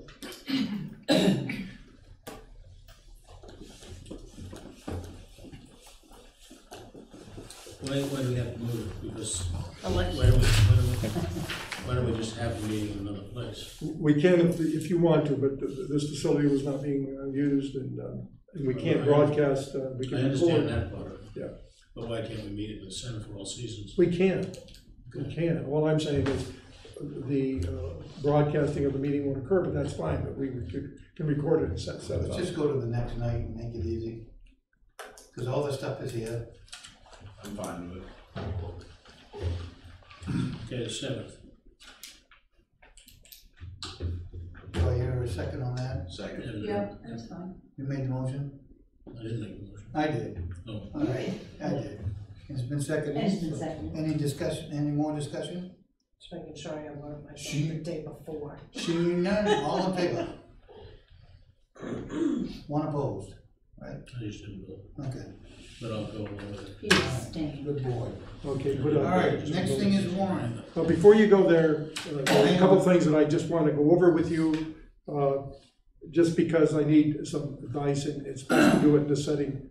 I didn't get a chance to put it out to you in a board. I'm sorry. So, first, Morton Salt is our supplier this year at $52.50 a ton. Over the last 7 days, David and I have been working very hard to get them to respond to requests for salt, and he's behind 7 days now. Today they brought salt. I've been talking to the headquarters, to KV Cog, who's the agent that we went through to get this contract and all that, and said that, look, we can't mess around. Function this way. We can't function this way. And we have to get it set up so we can get our salt, so we can get this sand mix up again. We think we've got the problem solved with Morton Salt, which is a good thing, but it may not continue. I called New England Salt, which was our salt supplier last year, and they're willing to accept our, at a price of $53.77 a ton, which is what they gave DOT, which is $1.52 a ton more. So it's more, it's about $1,900 more. But we need to get it up. So the question is, if we need to, would it be okay if I transfer the cost? We paid $55 a ton last year, so it's still a reduction. It's just not to the $52.50, and I know it's more, but we need to get that salt up, and we can't mess around with the kind of delivery we had last week or didn't get. This week it should be okay, and I'm hoping it is fixed. But Dave is telling me that we need to get it up, and we can't continue messing around like we did last summer. Is it a trucking issue? It's a trucking issue, and apparently they've got a contract that's huge tonnages, and they got lots of requests all at once. So. I don't see we've got a choice. If we need to do it, we need to do it, but so I would make that motion that we give them the authority to pay the extra if we need to. Yeah. I'll second that. How long do we Been moved and seconded already. Well, I'm gonna just wait this week. So is there any more discussion on this? So by the end of this week, they're Then not we're gonna move, moved and, we're moving. and busted it then. We gotta. And is there, you know, can we get out of our contract? I've already had that discussion, and I've said, whether you like it or not, we're leaving. They said, no, you got the okay. KB caught that is. Okay, because I was like. All right. I did. Seeing I none, get it, I get it. all in I favor? wouldn't have done it without. All right, thank you. The second issue is just a few contracts that the transfer station, and I think Ernie, being on the transportation committee, might provide a little bit more insight if you have questions. But there's 3 areas that need paving up there. They have the funds and they would like to move forward and pave. And the total, the first phase 1, I believe, is the largest paving areas, the pad around the bins. We need to get those paved. That's been brought up before, as I understand. So that's a $4,500 job. There's phase 2, which is around the actual office trailer. There's some breaking up, actually unpaved area where it broke up and it's coming out. That's a $2,700 project. And then there's phase 3, that is an area in front of the recycling building where the 3 containers are. That needs to be paved, and there's an area there where they're going to kind of create a bevel so that the water can run away from where it's eroding that one side. So How much was that one? that was $1,400. So they asked me to sign the contracts. I said, I don't know what level of authority I have to approve the contracts. I'd rather bring it to the board because I haven't found an authority level for the town manager. So I'm not going to step on my toes as I did once before. This young lady smacked my hand for it. What time was that? So that's $8,600. Yeah, total. Yeah. And it's in their budget. Who's the paving outfit? It's BNS Paving and Construction. Okay. What's the problem? Can I just throw some You stuff can. out here? Years passed, and I'm not sure what happened in the interim, but when something like this came up, when there was a policy change that was made by a committee and it was affecting a lot of people, where there was paving projects that needed to be done, it was discussed in the meeting, and then it was brought before the select board. Mm-hmm. And then the select board had a discussion about it, and then we said yes or no. Mm-hmm. There are huge changes with things going on. The whole recycling program is, I almost like, I couldn't even talk when I went up there on Saturday because people were just plain mad because of the way it's being handled. Nobody has enough information. They posted a little something, but it doesn't reflect what's going on. And I feel like the committees are sort of working away from the select board. So then you have a project like this that comes up, and we're looking at, if we're not taking in some of the big recycling, then I'm gonna guess that next year, there's gonna be parts of the transfer station that are getting moved around and being utilized differently. So then is this gonna be as important next spring, or we're gonna be looking at, where now we need to pour a pad here and we need to do something different? Well, You know what troubles me, you touched on it, you said there are policies being made, select board makes the policies, they don't. These committees are advisory committees. What you touched on before with those signs, I'm glad they want it, but they need to come here and talk to us about it. Oh, hold on. They need to convince us before it's gonna go on the warrant. Right, exactly right, and that's why we're having a preview of the budget, and that's why there's a suggested warrant item. It's not passed yet, they're saying, bring it to a board to see whether or not you want to do it. I mean, Yeah, but I don't want them all hitting us at the same time either, where. And how are we gonna decide we wanna do it if we don't know anything about it? Let's get back, we're getting off track here. Let's get back to these proposals. We're gonna either do it or we're not gonna do it. That's where we're at. I think if we're gonna have this discussion about the transfer station and the roads, that's another whole discussion. Well, and I feel like this, quite honestly, I would have liked to see the transfer, you know, a spokesperson from there say, okay, these are the items that we've identified that need to be done. This is why. This is who we've approached to do this. BNS Paving, you know, I love the people that own BNS. They're not the cheapest outfit in town. And I'm not saying that I think we should necessarily do it cheapest, but what we've also done in the past is we've said, hey, we need to have this done on the West Road, and we're gonna have this paving project done that's right near the West Road. Is it gonna save us any money to have them come in, because we're already paying for the equipment to come to that area of Belgrade, and then look to see if what they can do this area of the transfer station for. I feel like we're getting away from what can we do to save the town money, and instead being like, well, we don't have to have this done, let's just get it done. It's in the budget.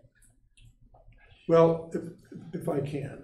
First of all, there's been no policy change that I know, other than some changes in process at the transfer station. So changes in process. And as far as I'm aware, and I may be mistaken, but I read both the solid waste transfer rules and the operational regulations. I don't think that violated anything. There's certain processes that they are allowed to do, and that the town manager is allowed to do, and in fact, at the meeting last Thursday, I said, there are certain things you can't do, right? And I said, we have to bring them to the board. So they're gonna do more analysis and bring them to the board. That's the policy change.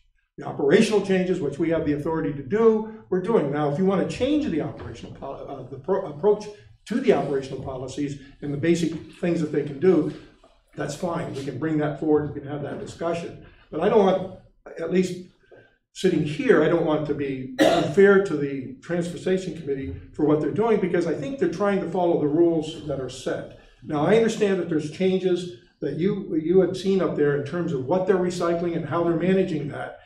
More information, I believe, should be and could be, and I think that was discussed as well at the Transfer Station Committee. So there's a huge change in the recycling markets that are demanding kind of ongoing kind of switches here and there, which they're trying to manage up there. And so it demands more information. I totally get that, and I agree with you.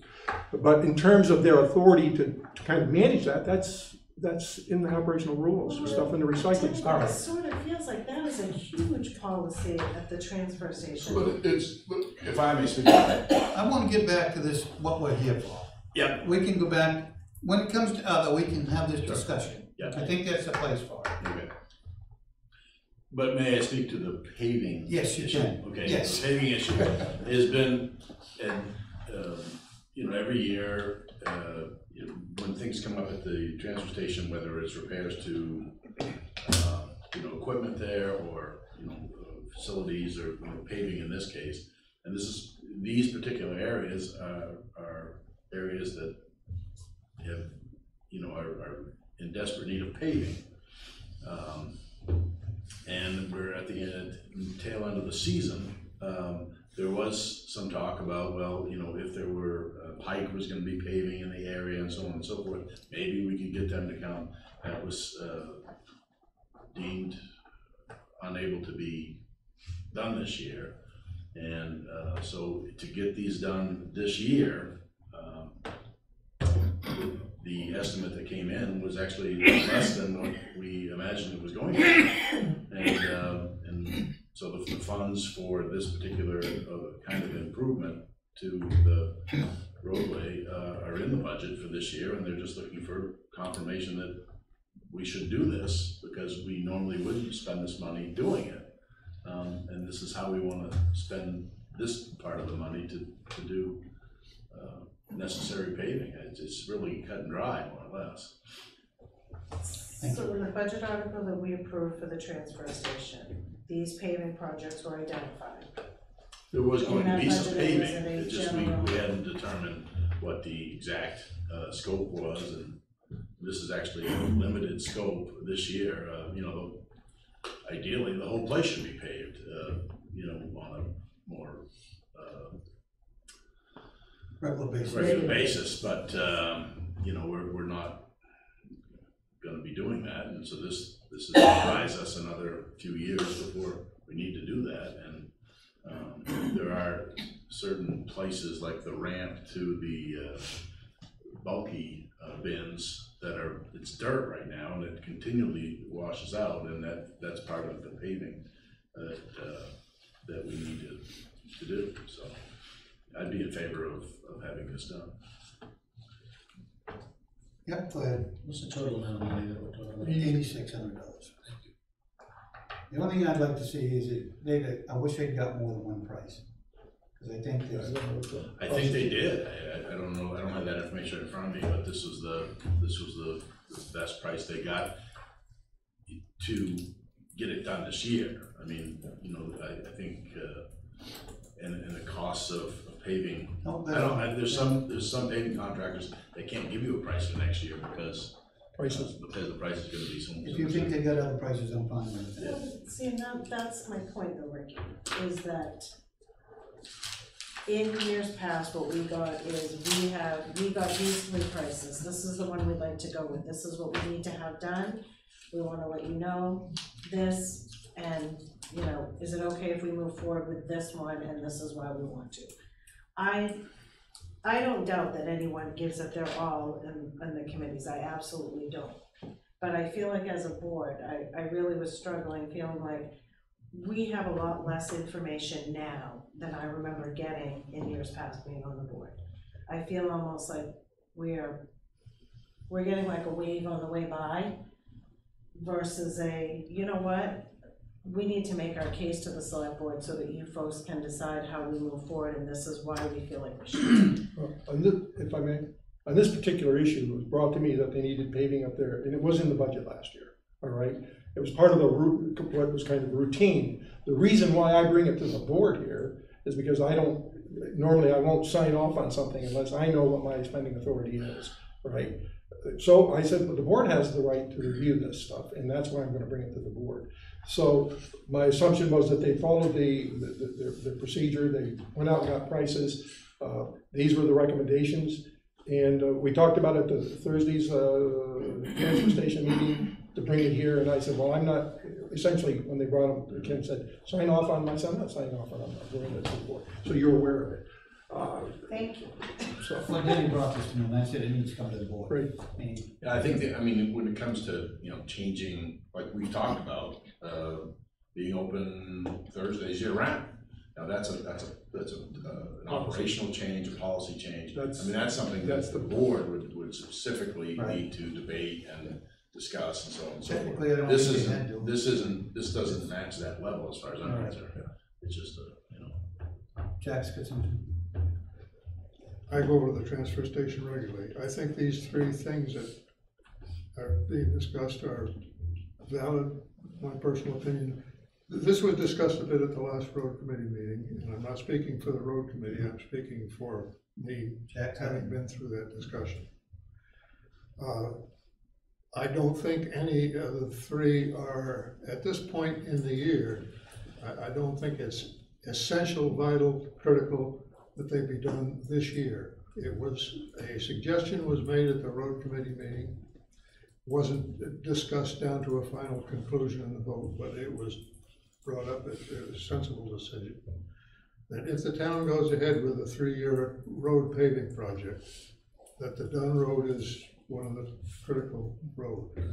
And while there's paving equipment going by, that might be a good time to do this work. And maybe if that could be done with recognizing that this is in the budget for the transfer station, not part of the road job, maybe that would be in the best interest of the town to try and make that combination. That hasn't been pursued to a conclusion, but that suggestion was made.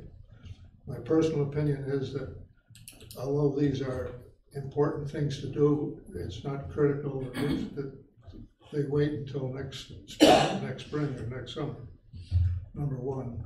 Number 2, I would have some reservation about waiting too long and paving when it's too cold and getting a rotten job. That was what I was gonna say. My next statement was, being in the construction field, if they're gonna do it, they gotta do it right away. Because if you look at the long range weather, I mean, even Pike said today. They're waiting for Friday, it might be too cold, because you can't pave below 50 degrees. That's right, so. Now, my other thought was, I know we have the policy of if something is in the budget and it isn't used, the unspent money then gets rolled back to the undesignated fund. And if not, and you know, then we could put it in there that money gets carried forward and perhaps add to that for other paving that we anticipate is gonna need to be done there in the next year, and do something a little bit better. We don't know what the price is gonna be. The price is down. Price is going up. You know, You know it's gonna happen. Well, I know it because we're projecting Yeah. a price of, what was it, $85 a ton in the original projection for liquid asphalt? For the asphalt, I think it was $85 or $87 a ton. What is it now? I don't know what it is now, Well, but that's in the 60s. it's probably in the upper 60s or 70s. Because it's pretty linear increase when I was looking at the prices. Technically, they really didn't, I mean, you could have made probably the decision that it says up to $15,000. I think that's. Well, that's before an RFP is required. Right. Right, by the town. We usually give them authority to sign a contract. That's right. Let's call the vote. Yep, go ahead. You made the motion? No, you gotta call the vote. The motion's been made. Oh, it has? All right, geez, I forgot about it. Restate the motion. Restate Yeah. it, please. I didn't make the motion. I don't think anybody did. I don't think there was a motion. All right. Shit, like, I'm Okay. Keep I'm wondering if track. I missed something here. Go ahead. Turn your oxygen. I got it up besides your vote. All right, I'll move that, we grant the authority to go ahead and do the paving as requested. And then amount not to exceed. $8,600. I hear a second on that? Second. Been moved and seconded. Any more discussion on this? Seeing none, all in favor? I'll go ahead with it. Let's get it done. All right. Do you have anything else? In my updates. Yeah, okay. All right, let's get to the warrant.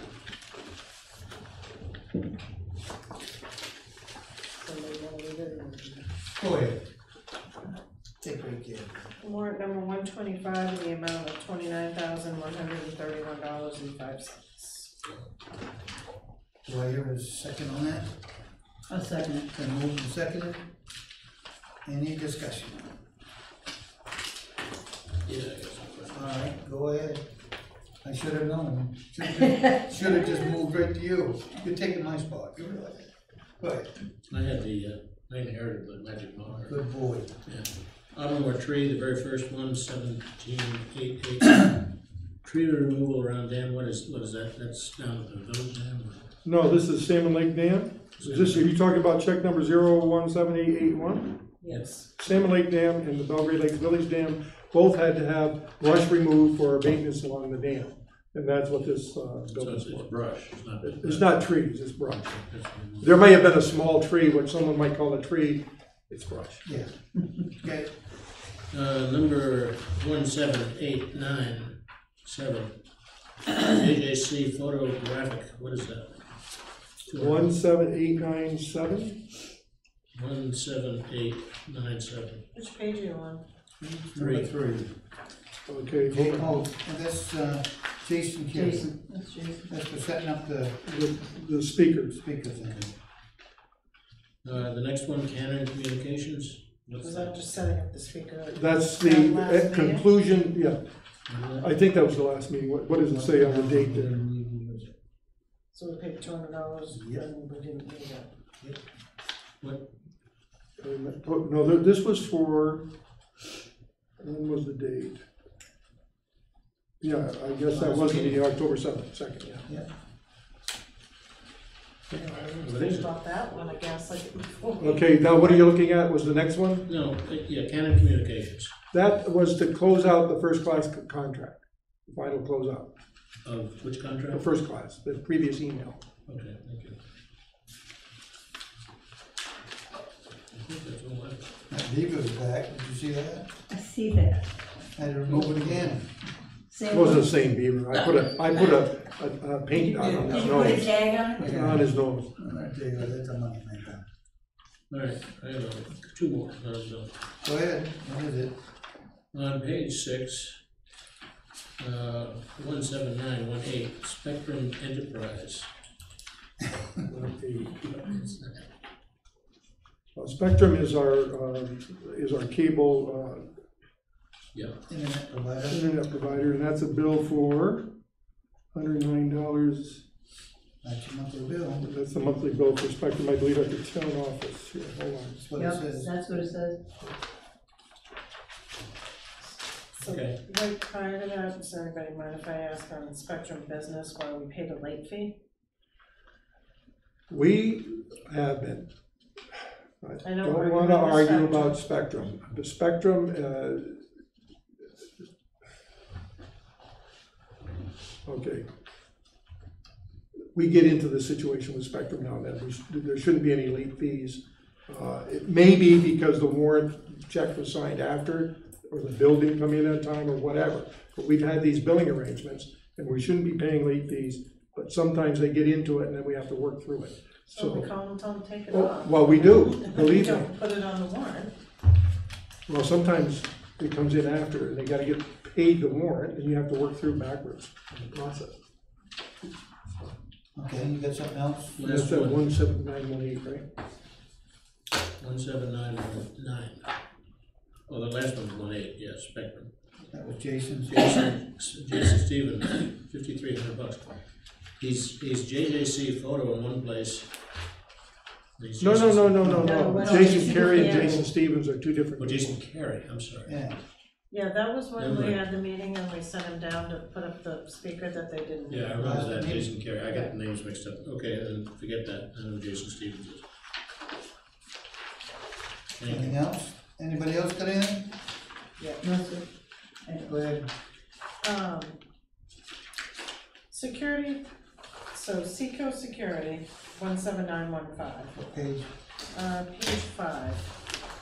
So this was the ones that we were just talking about at the Seacoast? last meeting, was Yeah. doing these transfer station cameras. No, they haven't done those yet. So these cameras are the ones that are there currently, Let me that see we're now. paying $2,000 for. Hold on. No, these are the cameras that we bought, that we have to purchase this stuff up front. And this is part of the bill, that bought the cameras so that they can install them. They're gonna install them on the 24th or 25th.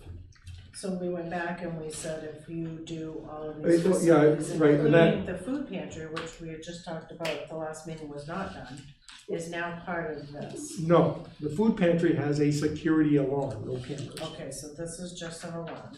Right, and they had given us a price, normally the price for a monthly price for the silver package was $19.99. They have given us a group package of $15, I think it is.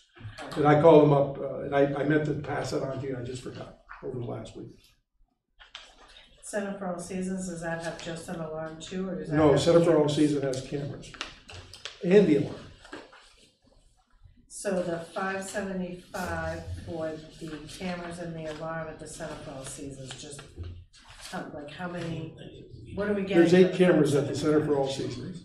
So that's 8 cameras. I'll have to, whatever the price is. And we pay this $575 yearly? or No, we no, pay let me look this- at what the bill is.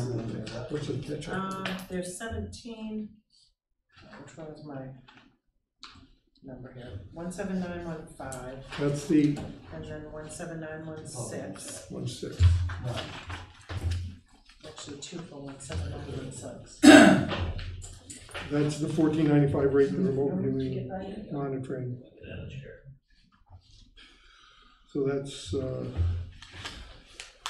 So it Let me- looks, let it me, looks like we're paying that monthly then, we're paying Let me- $575 for Center for All Seasons. no, I've got to check into that because that's not a monthly fee for this. Because it says food pantry, 1018 to 919 and Right, Center I for All got that, Seasons. I got that. I'm gonna have to check in what they're talking Because I'm about. like, holy guacamole, that's a lot of cash. No, let me check that one I out. think I'm guessing, that means from October till September of 19. That's 3 Yeah, months. so it looks like, no, Oh, it's a year. Oh, that's the annual wait a price, minute. okay, that was it, Yes. yeah. And that's about, we have different. That's right, that's a security. year, that's a year. I was kind of confused by that because I thought it was September to I'm October. familiar with different security systems, and 480 is about the amount we pay per year for Yeah. monitoring. Yeah.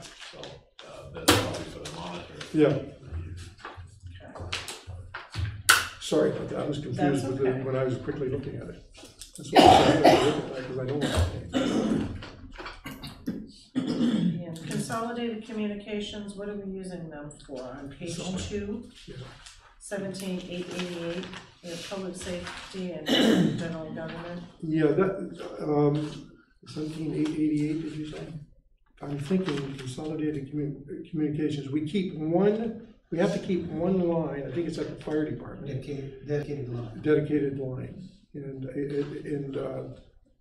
that's for a certain coverage, I guess. We had, in fact, they lost that line for a while, and we had to come down here because we had a line down here that they could use. Now, I'm not quite sure. There's two lines here, so is that there's one line here and there's one line at the fire station? That's a 911 system. That's Yeah. 911 system. So, and then this does look like that is a monthly, because I don't remember seeing the consolidated communications. That's fair, that's fair point now. Was fair point, it's not consolidated? Because it looks like this is a monthly fee. Yeah. For that line. It was Fairpoint, now it's Consolidated, right. That's a month. Oh, under, hold on a second, Gary Foss, so we, 17890, are we reimbursing him for what he didn't use for health insurance for the year?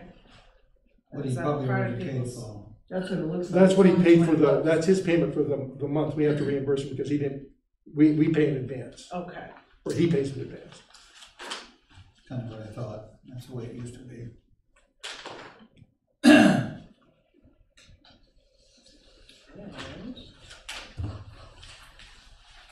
17906, the recycling fee. So is that's we're not making money recycling and now we're paying to get rid of it? Let me look at what you're saying. I'm sure you're right. I think that was. Low laden for Just the battery compound, recycling. yeah.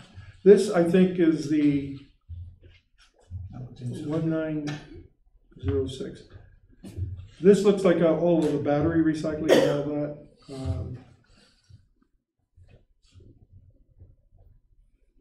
Isn't this part of the electronic, like when they do the special days, and that this is what we pay? Who's this paid to? Yeah, I think so.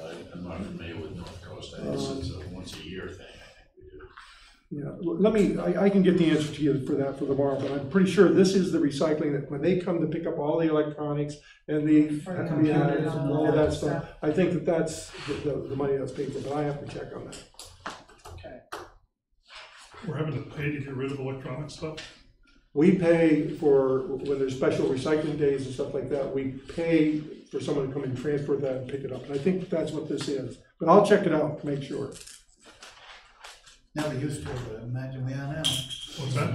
I said we never used to. Well, there's PCB, ballast recycling, there's not, that's what makes me think this is all of that stuff during that kind of special days. But I'll have to check into it to make sure. I'll send out an email for you. Okay? That's all I have. Anybody else come in? Seeing none, I would entertain a vote. All in favor? Aye, thank you. All right, let's get right into town manager's update. I'm gonna make it short, I hope. Good, the other one table now. Okay, I want to know, this is where we get into the discussion of you guys hearing about things and understanding things so that before you vote, you already have an understanding of it. We previewed the budget as we have it now with the board, the budget committee.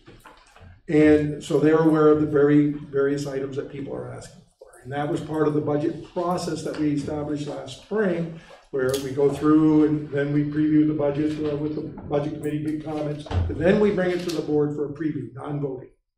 So what I'm asking now is, when would you like to have that preview? We could do it next Tuesday, we could do it, we're ahead of schedule in terms of most of the items that we got. I think we're pretty much ahead of schedule. There are decisions that have to be made. There are amounts of money that we have to put in the warrant, like the dams committee and stuff like that. But the majority of the issues can be previewed now. We can identify those areas that we're missing some information on. So when would you like to have that preview? I'll have my staff here, the committee members will be here if they want to be, they're going to be invited. This would be a preview meeting for the budget with the budget committee and the board. Well, do we give people more than a week's notice? We'll do what you want. I suggested that, but I mean, it's I'm not pushing it. What is your recommendation? Well, I was going to go because I was, but we can go the first week in November. I mean, we can vote the last week of November. You know, we want to try to have this all tied up. The budget items we're not going to be able to vote on because basically what you have to do is review them, and it will be the warrant referendum ones that come in by petition. You're going to have to review them for, you know, consistency with the law and all of that, and then just approve them. But those are coming in after December 1st. This is budget. Yeah. So You wanna we can do it at our next meeting, you mean? we can, well, the next meeting It's the 7th. is the 7th. We might be able to, yeah, if you, I don't think there's a lot of issues coming up. We can do a budget preview. How do you think, Howard? Would that be better on a Wednesday? Let's do it on a separate meeting. Separate meeting? So we don't get everything. Yeah. I think we need to. But I'm thinking if there are items, going back to our earlier discussion, if there's especially the capital items involved, like expensive things like these signs you're talking about, they need to be able to explain them to us. That's exactly what we're. Yeah, so it's gonna, it could take some time to get it. Yeah, that's why. So if you want to do it that first week in a separate meeting, the first week, or if you want to do it the last week of October, say not the 23rd, but the 30th. I'm just trying to set that up. What's next week look for everybody? Well, the 30th is okay by me. It's the day before Halloween, that's my big day. You're gonna get ready. It won't take What her better long. It won't take her long. What better place than here? That was a joke. That was a joke. It's all right. It's okay. I'll go home and lick my wounds. The 30th? I'm fine with the 30th. October 30th. Is that fine with everybody? What time? 30th? Let's, What time? let's do 6:30, I guess. 6:30? Is that work for everybody? That give you enough time? Yeah, that works. We'll be fine. I mean, or do you want, you guys wanna go earlier? 6 o'clock. How's 6 o'clock? 6 o'clock? Yeah. I'm fine with 6. Let's get it done. And You're then, done. once we get this, we'll go back, Yeah. as a staff, we'll go back and fix all of the articles that you've had discussions on, recommendations on, all that. Then we'll go back to vote. You can still change things, obviously, Right. but at least you'll have it cleansed. You'll understand all of the items like the signs. You'll at least have an understanding of why they're being requested, and any of the other majors. There's not a lot of huge requests. The big issues are this, well, you heard them tonight. I just don't wanna go as many times as we have in the past. No, I'm trying to limit it. You're gonna have to do a hearing after the 1st of January, a public hearing on the referendum question. That has to be done. And I'd like to have the vote and then a final wrap up sometime in December. It's usually the 1st of January before we put some of the numbers in anyway. Well, before we get the final one, yeah, Right. yeah. But we'll work through this. So this is the first year of this process, but I think Let's try it. we're ahead of schedule. And, I think whether or not it's the greatest process. We'll bring it. It's a different question. Well, you want to be ready. October 30th. Yes, sir. Okay, that's that. There's as you may know, I think I forwarded some of the information on to you folks. Kennebec, the RCC, which is the State Police Dispatch Center for the Kennebec Sheriff's Office, that contract for us is up June 30th of 2019. Post that, they will no longer dispatch Kennebec Sheriff's Office. On October 29th, there's a meeting that the Kennebec Sheriff is holding with all of the towns that were dispatched by the RCC to figure out what we're going to do. What I believe is Augusta Police Department says they have the capability and the capacity to handle these towns for dispatch to KSL. That's what's going to be discussed. We'll have to get a contract together for that dispatch service so that I can put the budget, the money in the budget. What's RCC again? The Regional Communications Center, which is the state police, they have 3 dispatch centers now. They had 4, but they closed the one down in York. So they have 3 regional centers, and Augusta's one of them. Because they can't get any help. That's all. So that's, and there's all kinds of issues why this is happening. I don't want to get into that because it's 8:45. Okay. The LED street light. The committee has met, but we also met with Randolph and a number of other towns down at the town of Randolph with Revision Energy. Created a lot of insight for me. I thought I had sent out an email requesting a meeting to be set up sometime this week, but apparently this phone didn't allow me to send it properly because they didn't get it. But I will be sending that email out tomorrow, trying to set up another meeting to talk about what we learned at Randolph. What I think we can do is working not with Randolph, and I think Howard, you sent me an email, may not be advantageous to work with Randolph in those towns, but maybe these area towns like Oakland and all of that, to come up with a group purchase for these streetlights and a process. I think we're going to talk about a process, because we learned a lot at that meeting about what these companies can do, and there's more companies that are doing this now than what I had been led to believe.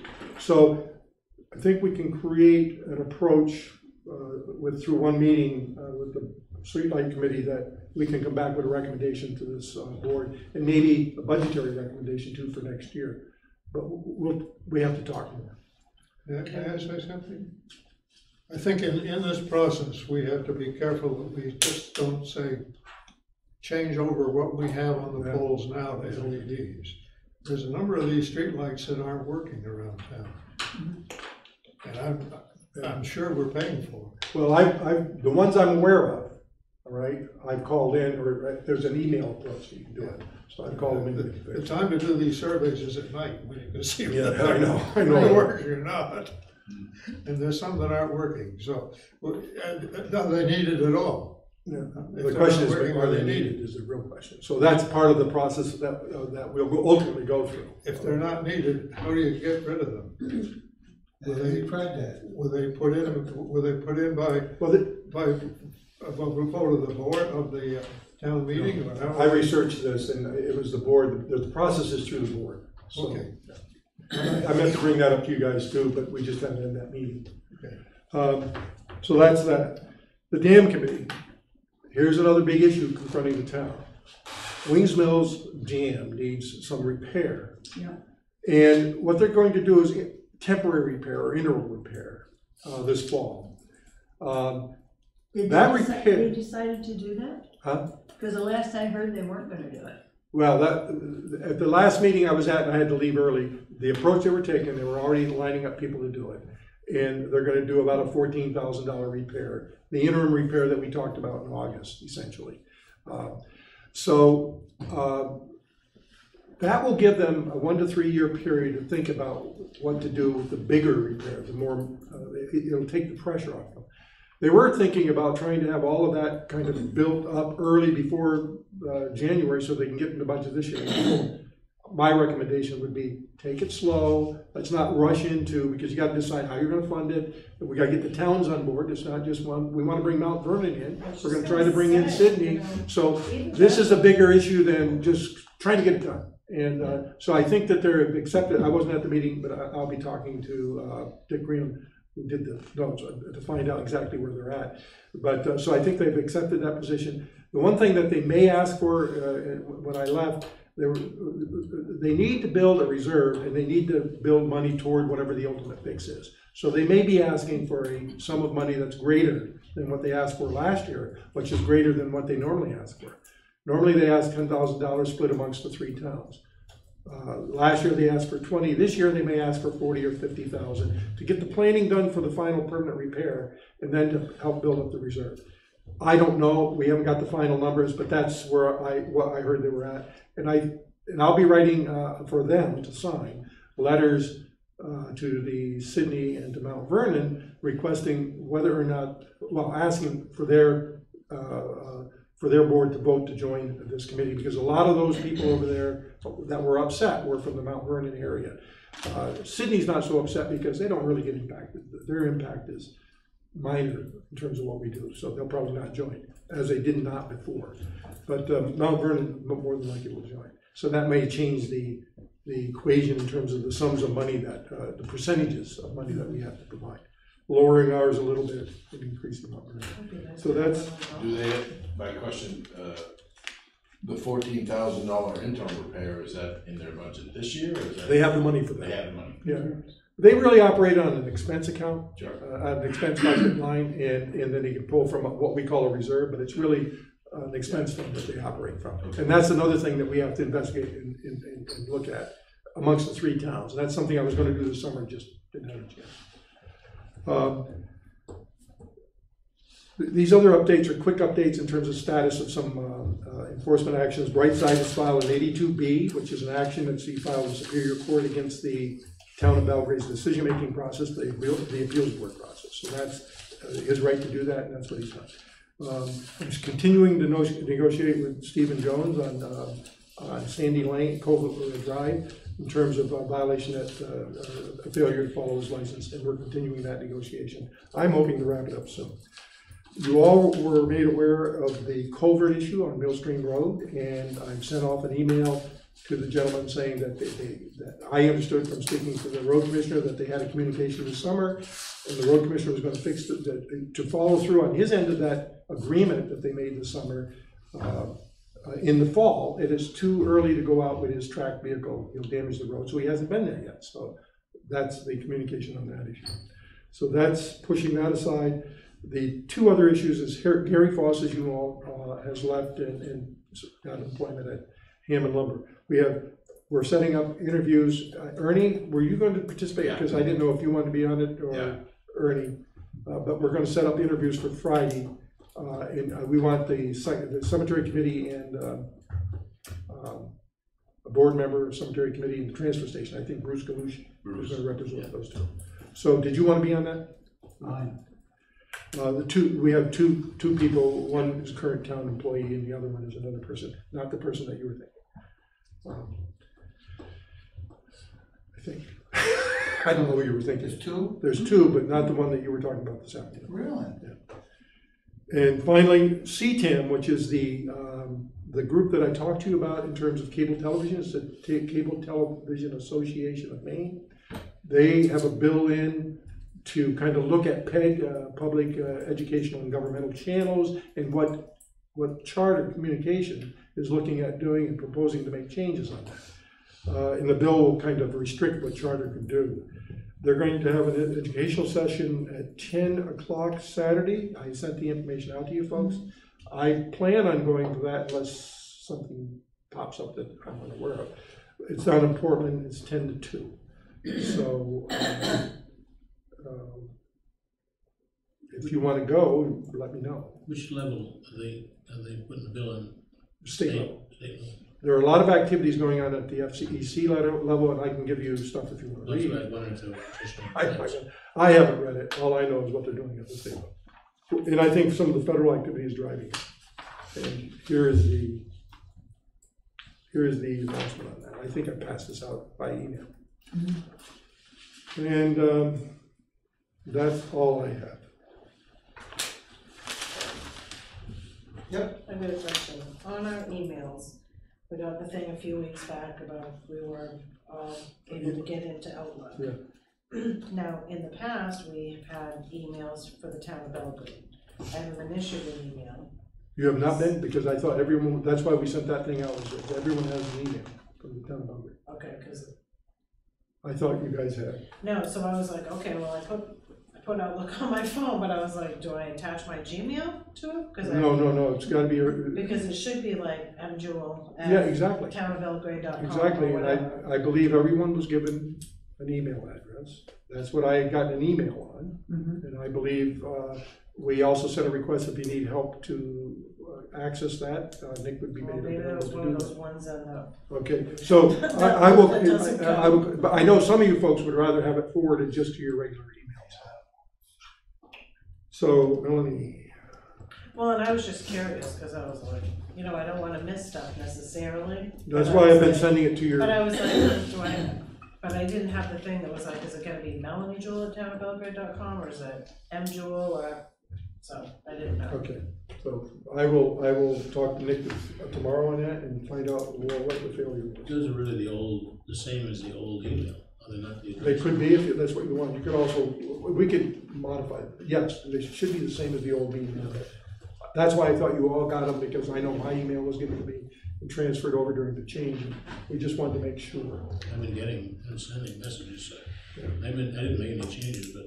Well, the question I have two address groups. One is the official address group, which I will send to both if you want. And then I got the unofficial address group.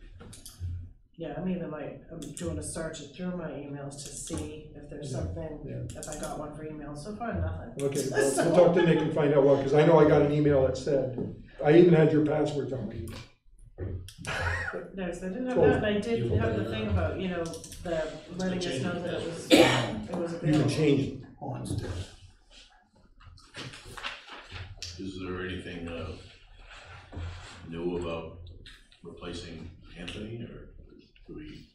Oh, I meant to bring that up as my second one. I got through talking about, there are several, the position closes on Friday. We closed Gary's early because that's more immediate. We have one person that seems to have any experience, and we have like 13 or 14 applications. 13, 14? And so when that closes, we're going to look at those and just make a decision. Okay, it looks like it may not be a fruitful approach. We may look at going part-time. Yeah, you suggested this time of year, you Yeah. can get away with that and then working. So we're looking at that whole thing. The problem is, well, there's issues involved there too. So I'm GM works well.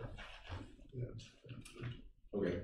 Well, part-time works well too, because you only get partial benefits. Okay, keep us posted. Okay, let's get to the other. This is where you guys can bring up what you want. Yeah, the transfer station stuff really bothers me. I mean, honestly, on Saturday, I had a guy in front of me who said, they gave him back so much stuff from his recycling that he said, I feel like every time I come in here, I'm being told something different that I can't recycle now. And he was pissed, and he said, you know what? He just started pulling his stuff back and was like. Could I speak to that? As you know, there's recycling is constantly changing. And this year especially is really, there's been a big upheaval in lots of the waste streams and where we can get rid of stuff and get paid for it, and a lot of that stuff's just gone away. I mean, so and as these things happen, you know, we attempt to, through the newsletter, through other forms, you know, communications committee, and you know, things that we try to keep the public appraised. And sometimes it happens so quickly that, you know, you just have to post a sign that's saying, you know, we can't take this kind of plastic at the window anymore. And I'm guilty of it too. You know, I throw all the plastic in a bag and I take it and I dump it there, and they're like, well, geez, you know, we just. For the first few weeks that these changes came into place, they were just sorting it in the sorting area. Keeping it. And they were filling up trash cans inside there left and right. And so now they're trying to get away from that by saying, to tell people when they dump it in the window that, no, you know, we can't take this, we can't take that. It's tough, I get your point, because there's some people that are just gonna say, well, you know, this is too difficult, I'm just gonna throw it all in the hopper. Well, see, and this was what happened was, you know, I requested numerous times that, will you please post something telling people what you're taking and not taking. So they said, you know, oh, the hinged containers we're not taking, but we're taking these ones that aren't hinged. If it's got a separate, last week it was, no, we're not taking those either. And I said, guys, last week you just said. And they said, well, it's a different kind of plastic. And we did post something, and what the only thing that's posted says, we're no longer taking your plastic shopping bags. You can take them to your grocery store to recycle them. And we're no longer taking hinged plastic containers.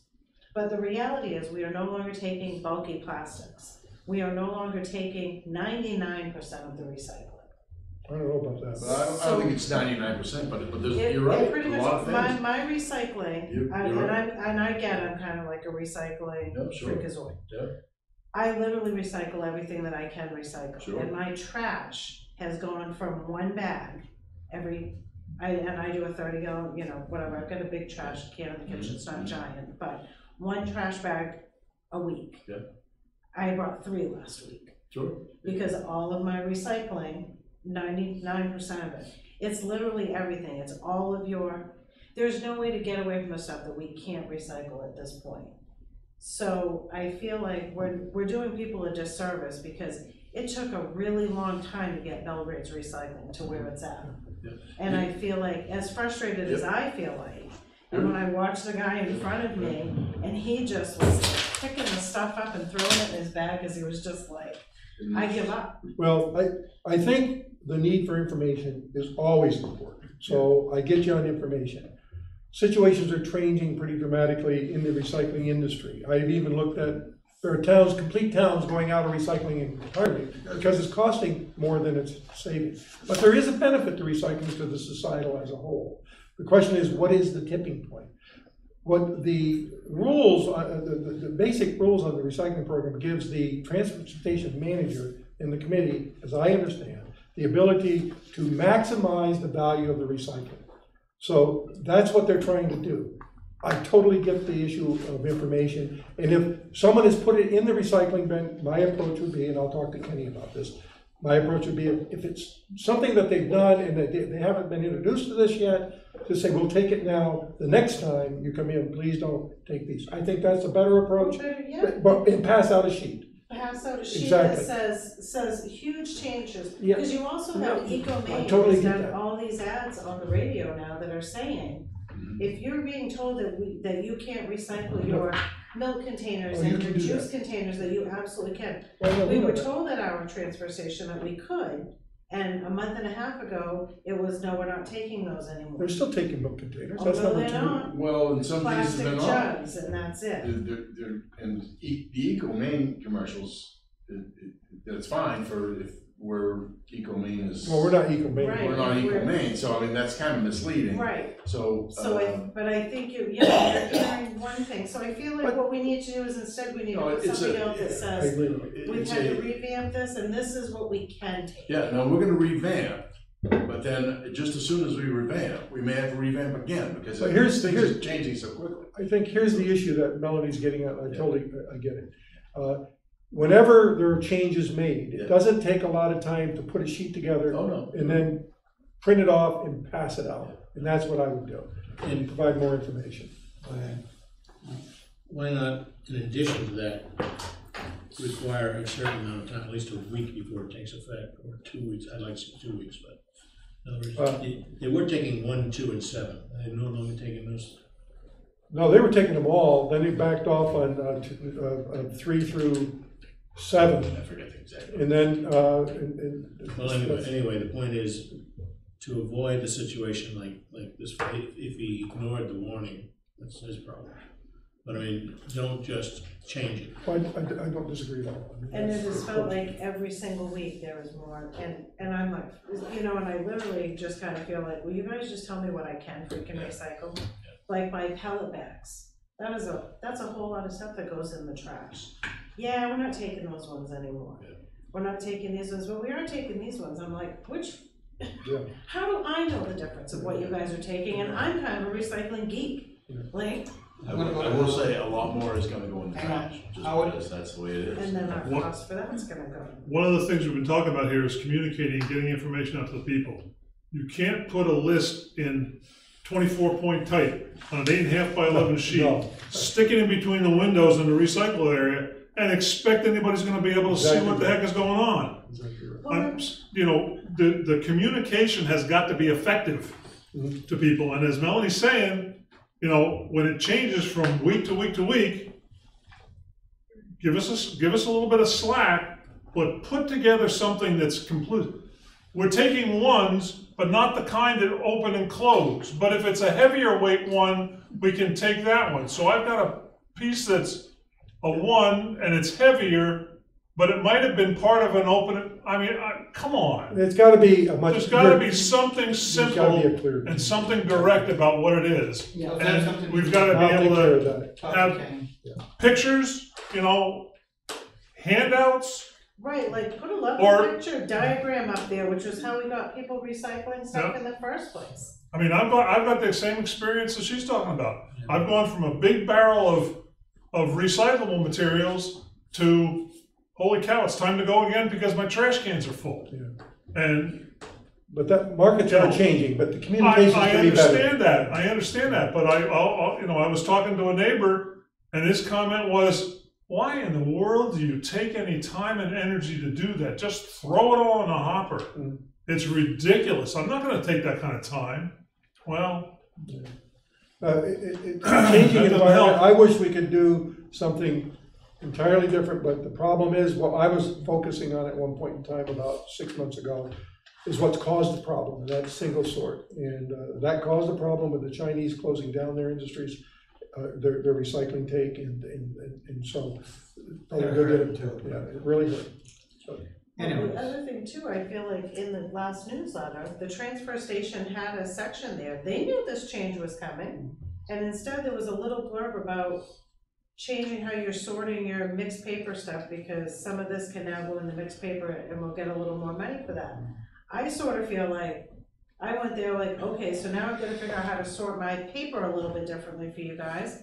And you know, I don't have a garage, I've only got so much area for recycling, but I'll try to figure that out. And then it was like, oh, well, thanks for doing that, but we're not taking this and this and this and this. And I was like, well, I didn't see anything about that. You know, it's further complicated. We've told Rome residents that they can bring in recycling at no charge. And all we're doing is compounding the issue, because they're bringing all the stuff that we would. But they have to follow the same rules as. I know, But I think nobody knows what the rules are right now. Well, that's a communication issue, I'll work on that, I'm Because just this saying. was, I was like, we're not doing bulky plastics anymore, no, throw that stuff right in the hopper. I don't think we're gonna cure this tonight. No. No. But I'll work on the communication Put issue. our Thank you. hot, But come see me. communication committee. I know, but I hate to- Let the but I'd also communication like- committee work on the problem. Well, I'm gonna bring, well, she's on the Well, and communication. I'd also like for us to see, you know, if we're doing this, I want an actual cost breakdown, like, okay, so we've stopped taking this, this, and this is when we stopped taking it. Because exponentially, there's gonna be a cost that goes up, that's costing us to get rid of our stuff. Right, and the constant evaluate, the assessment that Kenny's making is the cost for recycling it and all that versus the cost per ton to dump it at Norwich Walk. And he's addressing that all the time, trying to take the lowest cost to the town. So he's doing that all the time, and he can give you that assessment. He's been really good. When I've asked him those questions, Melanie, He knows, yeah. he's gone through all the information, and it sounds like he's doing a great job. right on top of it. Yeah. But it But doesn't make I it feel easier like if we as don't a select see. board that we need that information too, Jack, because there's go gonna ahead. be a cost. I think that the things that you find that are transferred from recycling to the hopper are relatively low in tonnage. This business is a tonnage business. That's right. And if you can get rid of the bottle caps and get rid of the film, it's very small tonnage compared to the newspapers and the magazines. I have my grave doubts about whether it's worth sorting out the white paper from the mixed paper, because I don't think you get enough of it to justify the extra work over there. But if you want to cut down on, if you want to make money on it, or at least break even, get rid of some of the handling that's associated with it. Exactly. Don't dump it all on the tray so that the poor guys over there have to sort it out and throw it away themselves. Yeah. Start to train the people, and it'll take time. And the suggestion to really put out a sheet, bold, these are the things that we take, now put a date on there. These are the things we take, now these are the things we can't take because of the market. And get the people trained to throw out stuff first, not bring it there and let your crew sort it out. That's exactly right. Okay, you're right. All right, anybody else got anything they wanna bring up? Anything else bugging there?